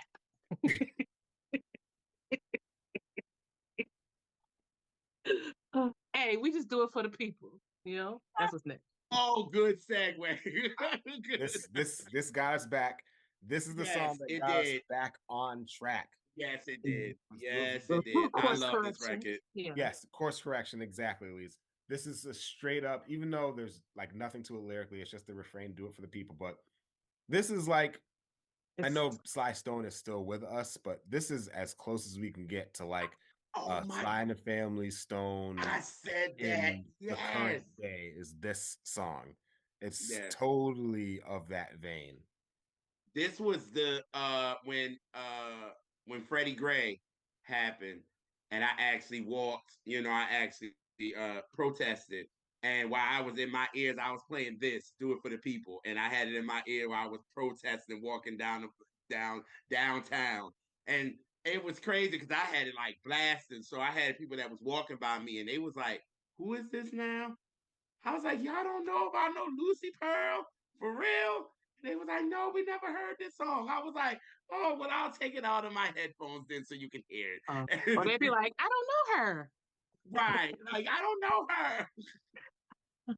It's like Rodney Dangerfield. We can talk more about Joyce. She's my favorite She's writer. my favorite.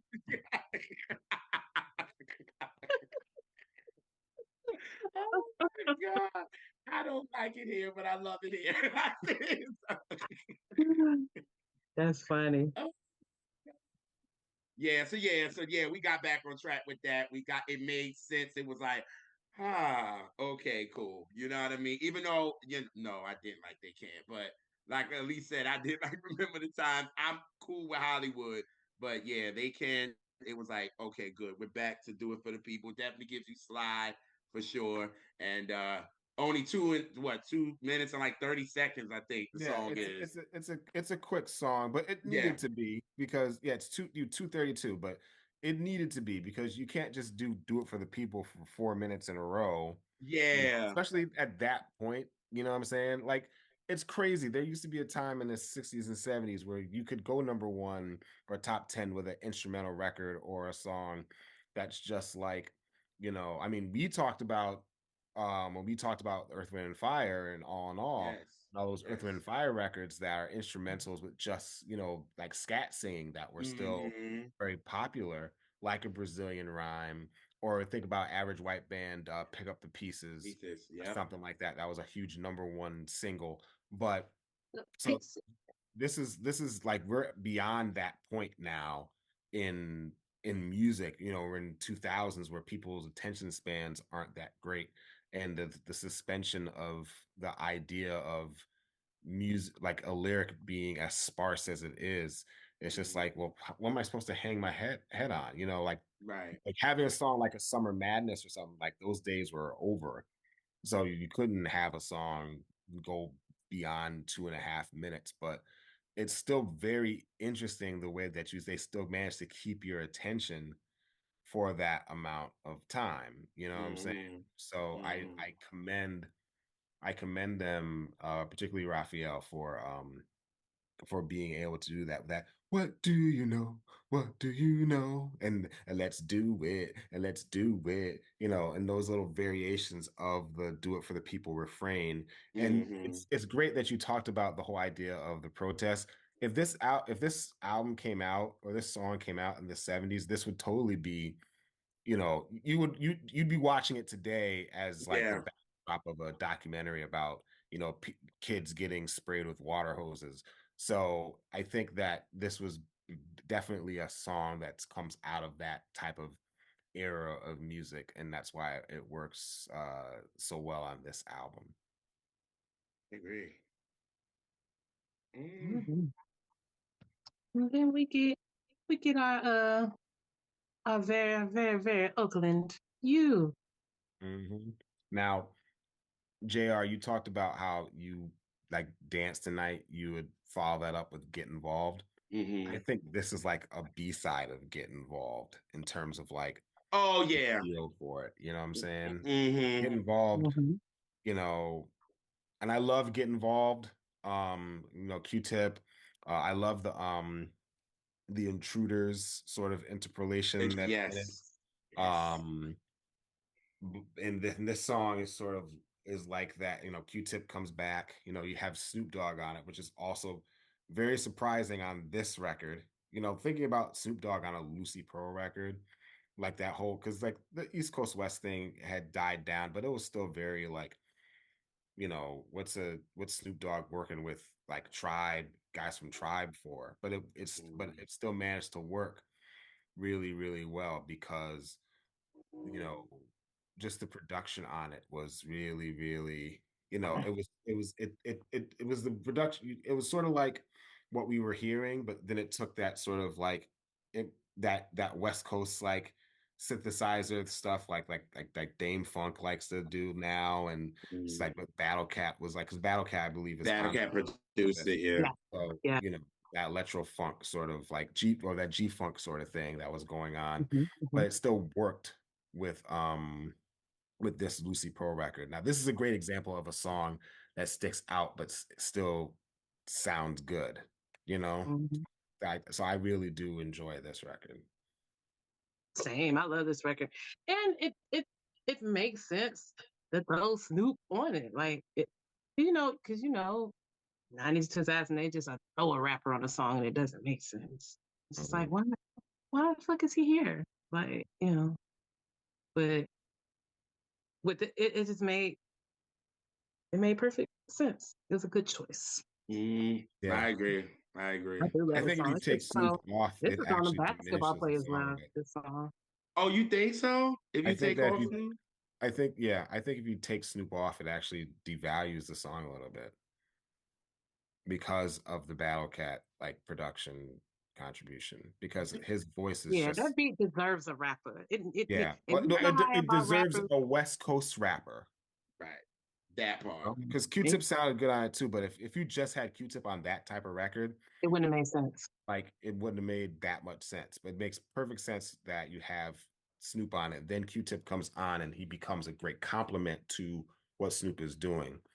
So, you know what I'm saying? I Like agree. Snoop, like when Snoop does like stuff on like Pete Rock or like production or premiere production, with the exception of like the current Dog Pound stuff, it sounds odd just because of the sensibilities of his voice are so tailor made for Dr. Dre beats or DJ Quick beats or whoever, Daz and I was just Corrupt. about to say that. So, same thing with Q-Tip.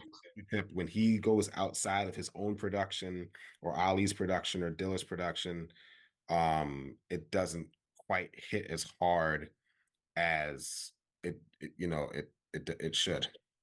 Yeah. I mean, I first heard it, I thought it was a damn DJ Quick or something. That's what I Mhm. thought when for the first listen. Yeah, and this is the point where Dawn leaves the group. Because she's not in the video at She's not in all. the video. Yeah, Joy is in it, and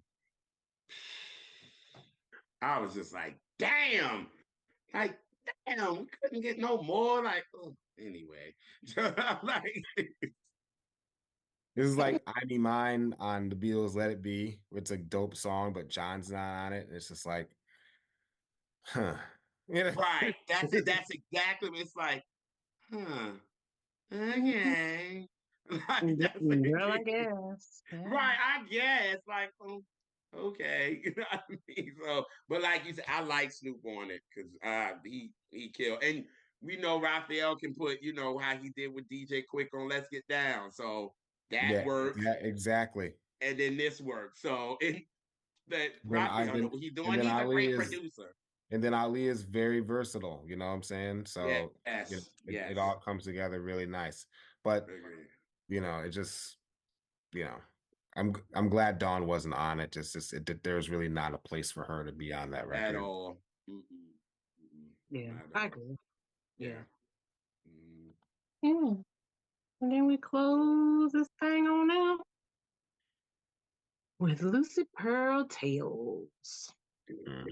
The drum set and the marching band and the Yeah, beginning. I love that. I just Yes. love that. I love like how they're just like pretending to be like in a fake like smoking cipher and they bring back Do It for the People and like I but I kind of don't like it just because the marching band of Dance Tonight was so dope. I wish it would have lasted longer. It was Mhm. just so much of a tease. I was just like, oh, I would have rather not gotten it at all than to be let know Right. that this is a great something that exists. Like I need to have more of this and then never got any again. It's just a big tease, but I still enjoy it. And then I enjoy We the ended with transition, Lala. the Lala remix. Yeah. That is the hidden track. Back when they used to do hidden tracks, you know, Yeah. I hashtag loved it. bring hidden tracks back. Will be complete silence. And then it come on. Yeah, Yo, on we was just talking about that. But I said it was a song we didn't like on the album, and I said they should have made that the Yeah. hidden bonus Damn, track. which one I was was it? I remember there was a Something on that drumless ass album we just talked about. Oh Lord Jesus. there was a on Maxwell's Urban Hang Suite, like after the last song, there's like a 20-minute thing of silence, and then all of a sudden, keep hanging just a little while longer, baby. It's like you really have to commit, you know. Yes. You Shoot, that's really have to commit to hearing it. You know what I'm you gotta saying? be Just a like fan of them joints. yeah, Like just like with the jail, it was like a long. It was about 11, 12 minutes or something, maybe more. like Janet with the Velvet Rope, how she ended with Special and took forever to get the Can't Be Stopped. You like, Great. God damn. I love that too. That was a far better ending than Special. Especially because I love because can't because mix Inner City Blues is like my favorite Marvin Gaye song. At the One very of least, mine too. it's my favorite Yeah. song on the What's Going On album. So that bass line interpolation of Inner City Blues is great. Yeah. But another one is like Jill Scott. Like so it ends with it ends with Show Me, and then there's like 3-second tracks of silence for like 20 tracks in a row, and it says track 44, try. And it's just like, and then after try is another hidden track, which is the Love Rain remix with Mos Def. So it's just like, yo. Love it.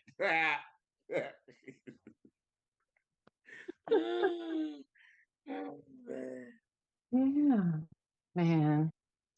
I'm, it's truly lightning in a damn bottle because there ain't no way can't get it no more. Right, Yeah. man. That makes me sad. It does. Because, like I said, it was like, it was lukewarm. And imagine what we could have gotten after this. But I will ask this. So briefly, Joy was in Lucy Pearl for like live shows, and I remember seeing them on the red carpet at an award show with Joy. Would you have wanted another Lucy Pearl record with Joy in Dawn's place? Mm-mm, No. I Okay, wouldn't have. so me And we neither. love Joy. And we love Yes. And Yeah, then love her. Down at the solo R&B artist. reps, we love some Joy. So Yes, Yeah. as a solo artist. I couldn't see her in this. And what Wow. they have done with Dawn and Dawn got to really fit with this. I couldn't have done it. They couldn't have amphib this one. I'm sorry. It wouldn't have Oh, worked for me. I was gonna say the replacing Phil Collins and Genesis, but right, that too. Like, yes, like Oh, that that's too. Like, funny. I can't, like, nah, because this was great. Like, even though we got some parts where it's like, ooh, but I think this was a great, such a gem. This album is such a gem. So I would, even after y'all watch this, and please, I would recommend y'all go actually listen to it. You know what I mean? Because it's so good. Nobody, we only said something bad about the last three songs. They could have been not the last three, but three songs at the end. Yeah, because it's And 15, right? and you could yes. And Okay. you could have took them three out. You didn't have to put something else in because it still would have been 12 tracks. That part. yeah, True. It'd have been absolutely. True. You fine. take those It'd have three been out, it's fine. still Yep. it's Yep. basically a perfect record. Yeah. Yep. Agreed. Agreed, Lise. Agreed. And then 12 out of 15 ain't bad either. Oh, No, at all. At that's all. that's That is amazing. nothing to sneeze at. Because So, a lot of our favorite, like a lot of us have favorite albums that have one or two, three songs that we're like, eh. Yeah. Yeah, absolutely. my fave right now. But go ahead. Huh? Oh, you said you stupid. Yeah. Oh, oh, yeah, buyer's remorse, yeah. Yo, don't Anywho, I? You see, I didn't have to anywho, bring her up. now we've we've come to my favorite part of the show, and that is the word. Jar is a mess. And that is the word song association, and it will be song Yes. association today. And Mm-hmm. I'm going to give you 5 different singles from the year 2000, and you just tell me first thought, memory, anything. Just first thing comes to mind. Okay. And we will start with Jill Scott, Long Walk. Ooh.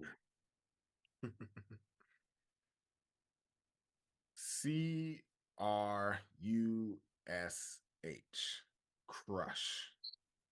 Because I crush hard on Miss Jilly from Philly. I just I love that girl or that woman. I think that first of all, I love that album. It was one of the best debut records ever. Um it, it's just I think that particular song, and that's the second single from that album. A lot of people think it's the first, but Getting in the Way was the first single. Ooh. Um I just love just the the positivity and the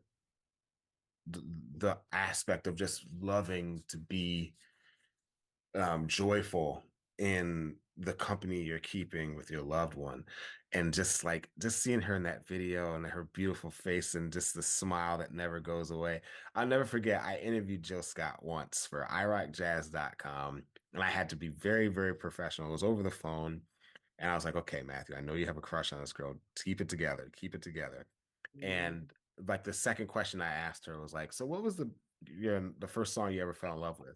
And she says, oh, that's easy. It's You Can't Win by Quincy Jones and Michael Jackson from The Wiz. Oh no. And the first thing that popped in my mind was, unless you want to have another baby, you better get off the phone with me.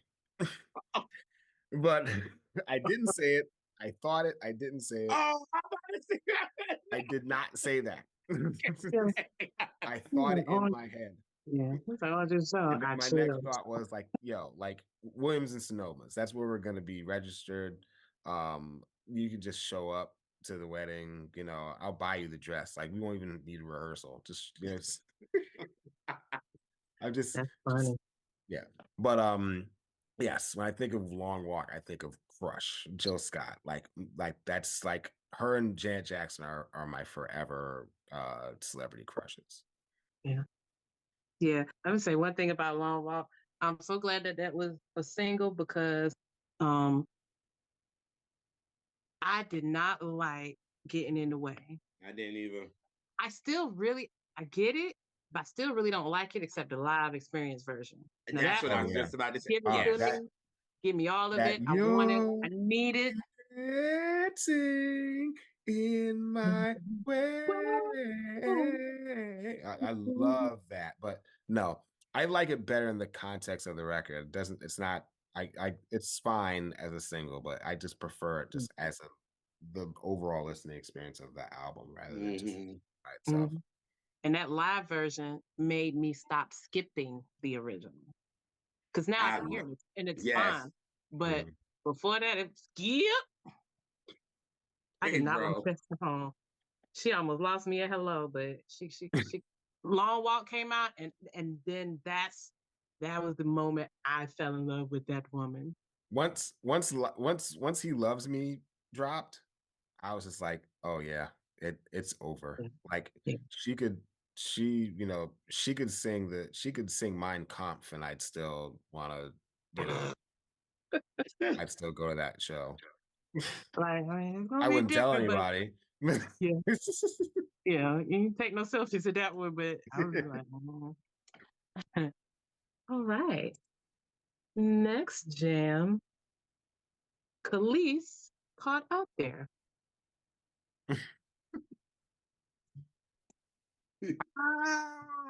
So that's the word that I come up with. Big A, little A, little A, little A, G, H, little H, exclamation point. That's the Right.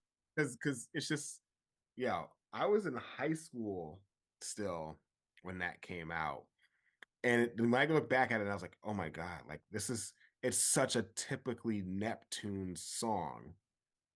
It is. Think of the production. It's a typical because you have to remember like the first Neptune's placement that really got any like airplay was SWV's Use Your Heart. That's the first Neptune's song that's like really, really like out there. And then Mace's Looking at Me from his first album, Harlem World, that's like the first time you hear the Neptunes sound like the Neptunes that we know now. And then a year later, Super Thug comes out, which like sort of blew that up. Ugh. Oh, come on now. What? The beat on that You is know, we dope, light a but candle I from that understand why you king don't too. like it because just lyrically, it's so just it's basura. Yeah, it's Yes, not. it's lyrically, It's but the Nori. beat is hard. The beat You The is ain't beat hard. is expecting hard, no. but You ain't rhyming expecting I no. don't care with I don't care is never a good look. Yeah, But what I'll say about Khalees is that Nori. it's it's such a viscerally angry record, but it's so brilliantly written. I just like in retrospect, but I just remember just the anger of that record. It's so different from all those other as I dub them niggas ain't shit songs that people like Mary J. Blige and later on like Jasmine Sullivan and Keisha Cole were using and Beyonce later on too. But this was a real like, like the fact that she cocked a gun at the end of the third verse because she was really just like, I'm ready to go to jail now, just so that I'll be in jail forever as long as I know you're not on the earth. At least I'm alive to breathe air. It got that bad. And so that's what I think of. But it's such a Neptune's record. It's just crazy. But just shout out to Khalees, who is you know, as fine as ever now, and just just thoughts and prayers to her for after she lost her husband. Oh yeah, yeah. Yeah, Mhm. hashtags cancer sucks. Oh God. Fuck yeah. Woof. Woof. All right. Next song on the list is "Try Again" by Aaliyah. Huh. Um, Step. It's such a just because it's such a great song to dance to, and just that whole it's been a long time. I should have left you without a dope beat to step two, step two, step two. And this is when I didn't even like because like I said, I wasn't listening to like I missed a lot of great hip hop records in real time.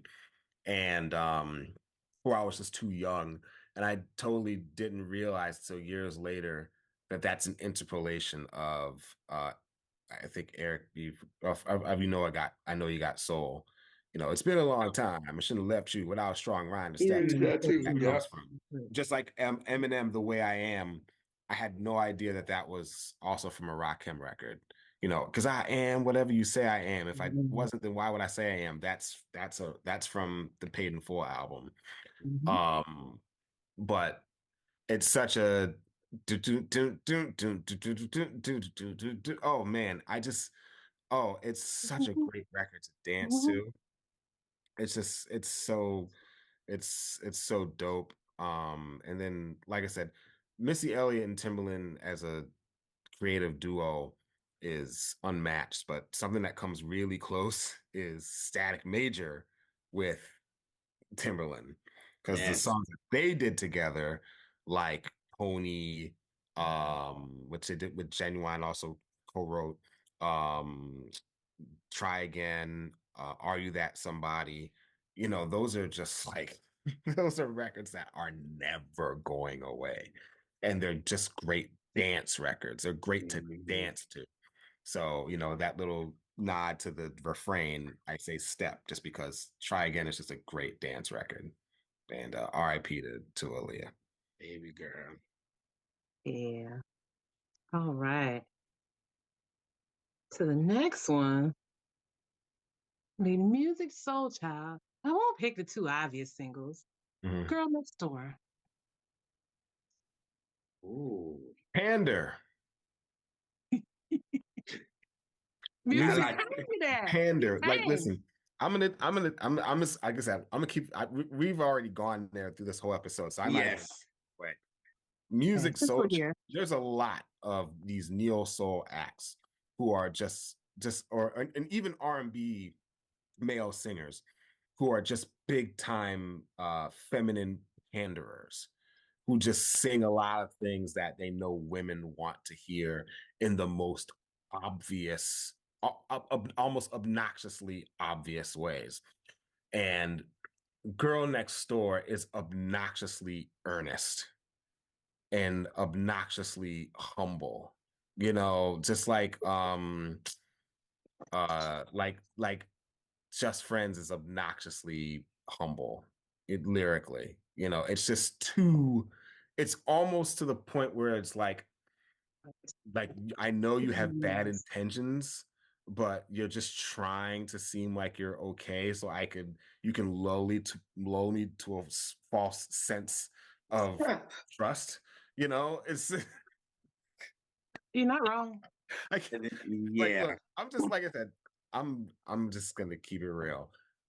So Girl Next Door, I just feel like a lot of that first Music Soul Child album, even though I love that record down hard, I just feel like, yes, Horde with a HUARD, Horde. It's just a lot of those records. It's just like, and Music even has admitted this on Questlove Supreme that like he wasn't trying, like that wasn't the real him when he was writing those songs, and which was disappointing, but also very affirming to me because I just could like it's so I just like as much as I love that album, I feel like a song like Girl Next Door what is just like a pandering sort of like song to try to, and plus it's sort of sketchy. It's almost like what we talked about earlier with Can't Stand Your Mother, when it's so unfiltered that it's like shocking. Like the whole idea of like if you can tell a lot about a song by just saying the lyrics without singing them. Right. If I would have known the girl next door would have been you, I would have been nicer to you. That's like the uncle saying some sketchy stuff to like, if I was 20 years younger, He did say your body was. He didn't say your body was banging like a 400 SE. Something yeah. like that. Okay. Yeah. Okay. See, that's that R&B Voldemort influence. That's But Mr. then You music guys gets know away with a the lot of. audience knows who I'm talking about when I say R&B Voldemort. Yeah, we know. Oh Hmm. yes. He who shall not be named. Uh, Um, but I think music is allowed to put so much fuckboy shit in this music because the chorus will be very pandering. But then when you, like you said, when you actually read the lyrics or think about them, they're they're wild as fuck. Like almost on every song if you want to keep it a book. Like Buddy is yo, oh, like that's real. That's some real fuck nigga it like really stuff. is. And my mother loved, Heartbeat is her favorite, song ever. So when he used that beat, my mother was like, but these lyrics are terrible. Like Hmm. my mother was like, I this do, yeah. ugh. I do think music so. I think so many of the lyrics are terrible, but he's my person. I don't care because I like the arrangements on all Yeah, that shit. He was yeah. Yeah, sweet. he gets away with that. He Yeah. gets a pass from me a lot of times, Yeah. particularly those first three albums. Hmm. Well, really the first and the third album. Just Listen is sort of like it's just like taking it's like when you eat half of like or three quarters of I Just Want to Sing, and then you take that last part you didn't eat and then you put it in the air fryer for too long. That's what Just Listen is. You're Um not the first. You, that's another guest recently who had about. Yes. They didn't say that with that colorful language, but Right. Very, very. they didn't say it with such it's pizzazz, it's but mhm. they said it more blunt. It was like that album is half just and half. Just Listen is one of those albums that how like you listen like I've been talking a lot about this new Kendrick Lamar album GNX, and Kendrick, all his albums are great to me, but I don't like them the first listen, and I need to listen to them over and over again, and then after the third or fourth listen it really clicks and I love the record a lot. Mhm. Just Listen is one of those albums that gets worse every time I listen to it, Oh my. because it's just like here's the thing about that. When I've heard Just Listen before, like in full, before I heard I Just Want to Sing in full. Ah.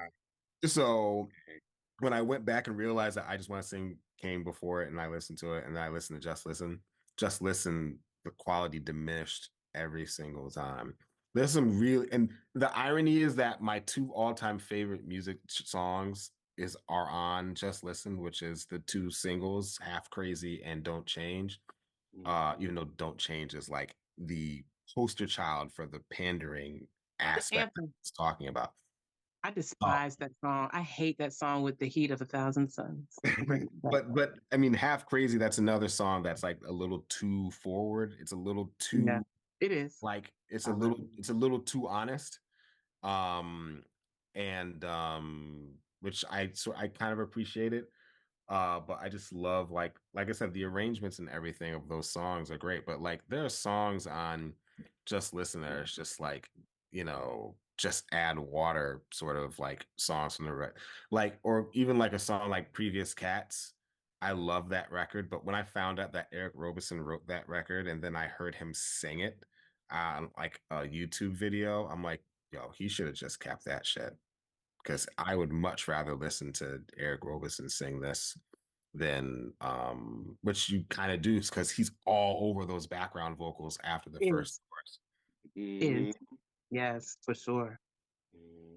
All right, and our last song, "Bag Lady" by Miss Erica Badu. Wow. I don't have a word for that song, but I will say that I would not be a music journalist if it weren't for that song. Wow. So when I was, I mean, I talked about this a lot in my like first or second time I was on this show. When I wrote that article on my Substack, Jack Still Cries, when I wrote about how Destiny by the Jacks was an album that like literally like saved me from like suicidal ideation and things. And I started paying more attention to music after that. It wasn't until Bag Lady in 2000 that I really started to pay attention really hard to lyrics in terms of the double meaning of songs. I always listened to lyrics, but I never really understood the double meaning of lyrics or sort of the allegory of certain songs until that song came out. I mean, if you want to say anything, if I had a word for that song, it'd be a mirror, because that song is my life. That whole idea of the way that That's What You Get for Being Polite was my life from Destiny by the Jacksons. Bag Lady from Mama's Gun was me. You can't hurry up because you have too much stuff. The whole idea of holding on to your emotional and psychological baggage, and then it makes people stay away from you. You know, when they see you coming, niggas take off running. He will say, you crowded my space. That whole idea of this thing that's going on inside of you and how it has negative effects on the people around you. That's something that even today I live through. And when I realized how much I saw myself in that lyric and what that lyric really, really meant, I was just like lost in how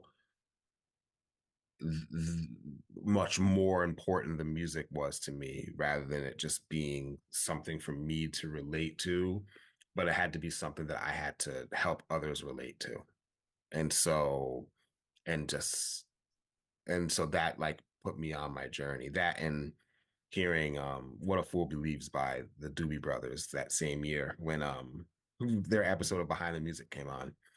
And because that song depicted an extremely verbatim experience I had with a childhood crush. So Bag Lady is a song that is a mirror to me, because it helped me to understand like what was happening inside of me at that point, being a 18-year-old that was only then starting to understand what was going on inside of me and being able to articulate what was going on inside of me. And that song helped me to do that. So Yeah, love, pack light. yeah. And particularly and I'm talking about the album version. Oh, You Yeah, know, yes. I Oh, see I yes. have a big patooey yeah. to Oh, yeah. We do the here at single the R&B version Reps. that Yes. was Oh, the first single of that album. I Oh, just yes. patooey I went. to that. This why I always let you get on your soapbox, Matthew, because I have gotten on my soapbox about that very point at least a smooth 5 to 8 times On on this this show. here Yes. catch that, and we only Yes. at episode 98, so 10% of the shows include that rant. That is, in that context, that is an awful lot of times to talk about one I song. feel because that song, like it means so much to you, I mean, it means the same thing, like damn near verbatim of what you said.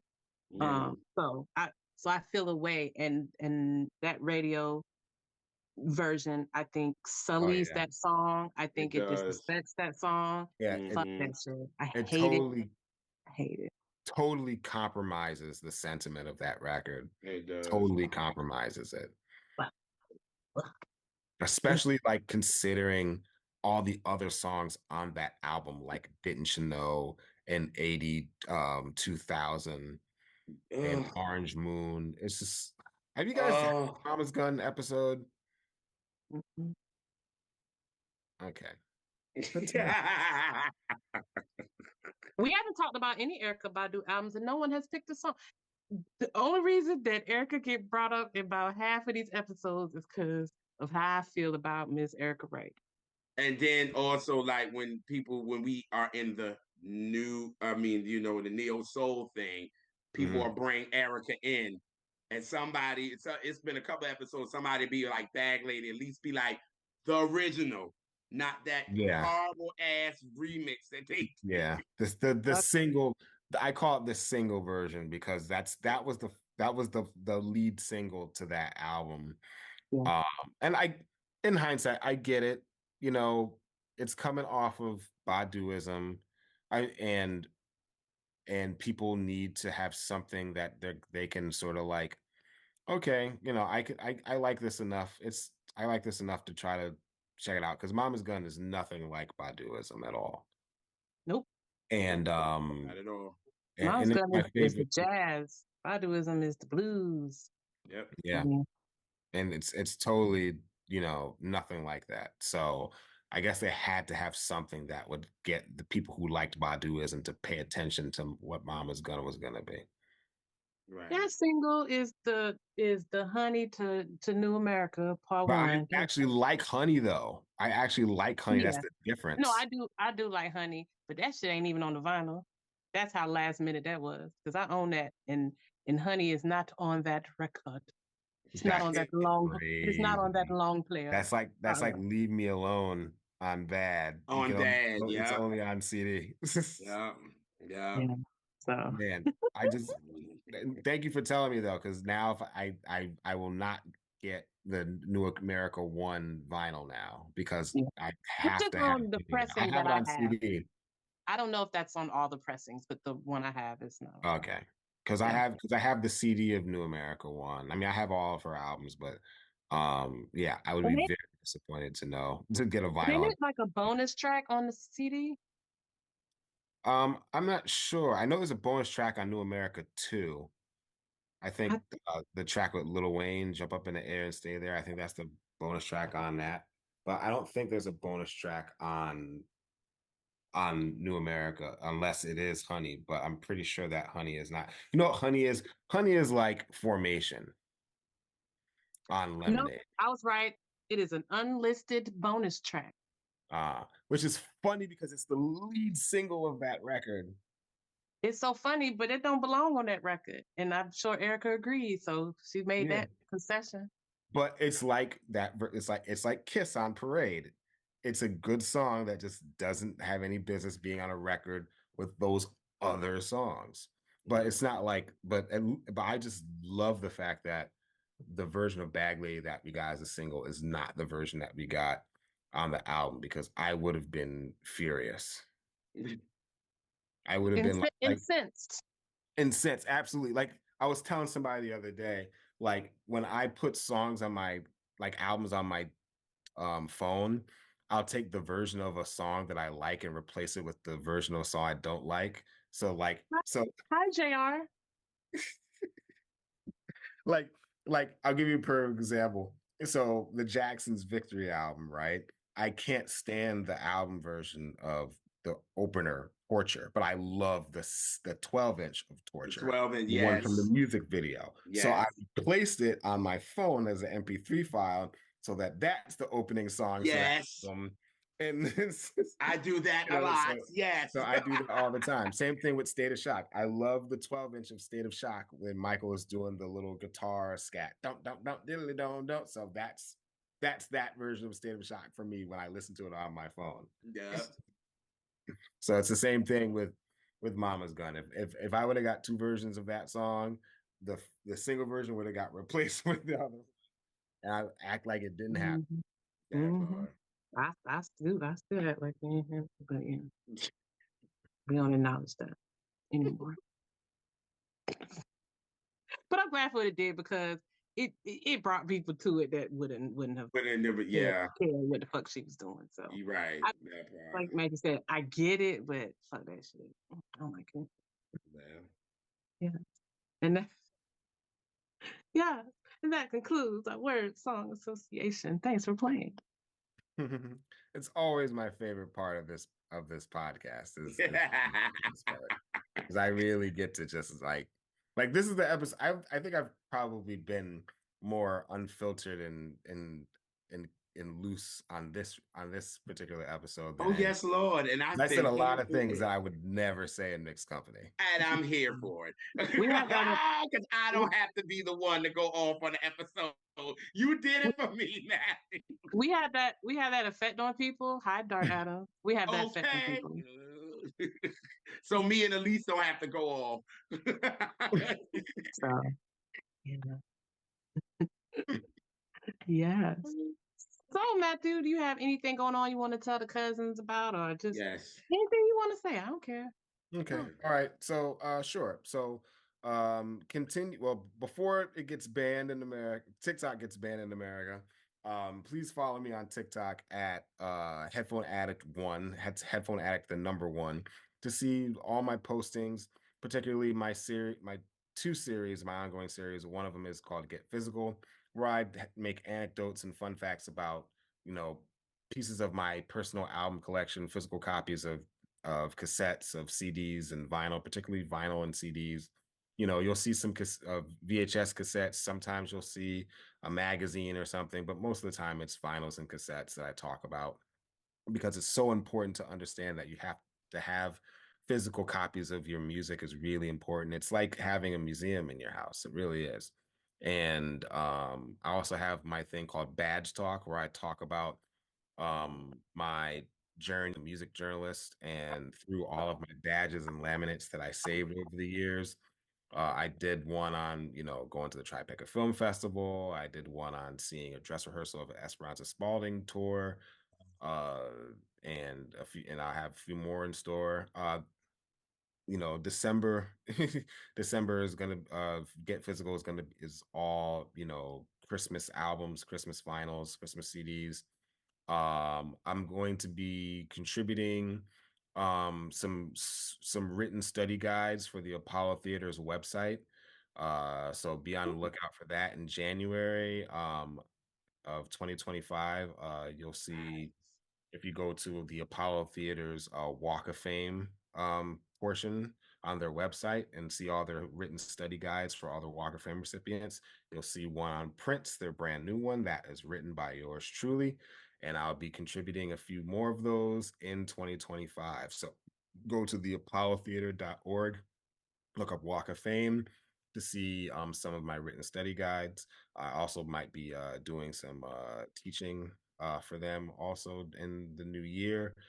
Probably doing a pivot into the educational field more so in 2025, and you know, sort of taking a step away from the hustle and bustle of journalism and television production. But if you really want to continue to read my work and see the stuff that I post and create as a producer, as a writer, you can go to my Substack page at headphoneaddict.substack.com.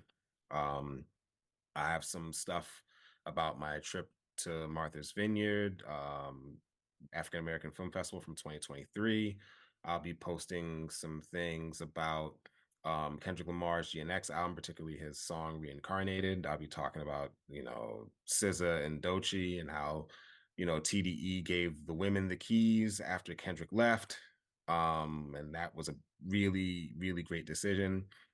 And yeah, and just keep your eye out for more video posts from me on my TikTok and on my Instagram posts. And you can follow me at Blue Sky at Headphone Addict. I'm still going to be on Twitter. Still with the Evil Empire, just because, you know, getting 2,000 followers didn't happen overnight. Yeah, hello. But but yeah, you can follow me on Blue Sky now, at Headphone Addict. If you want to, you know, see some of my stuff, you can see me on Threads at Headphone Addict. Still see me on Twitter at Headphone Addict, Instagram at Headphone Addict. To see all my posts and things of that nature. And in 2026, my book on neo soul should be dropping on Bloomsbury Publishing. Yes. Yeah. So thank you, Matthew, for once again gracing us with your knowledge and your little silliness. And I'm here for it. And Yes. Thank you guys for having me. This is so much fun. Can't wait to do it again. oh yeah. Yes. Oh yeah. You already know. Mm-hmm. So yes, we thank all our cousins for hanging out with us. We Mm-hmm. appreciate all the good love because without you, we wouldn't be here. So we remember the times when we was on that little raggedy IG live and y'all showed up and you stayed. And we appreciate you. You do it for the people. Okay. Yeah. See, other folks, they can't do what we do. Okay. They can try. All right. But yeah. So could we study music and listen to it when? Every day. We know what's Every up with day. tunes. Yes. Because that is R&B representatives way. But Oh anyway, God. I'm here all week, y'all. Because it's so good. But yeah, we appreciate y'all and we will catch y'all on the next episode of Catch That. And peace, y'all. La la la la la la.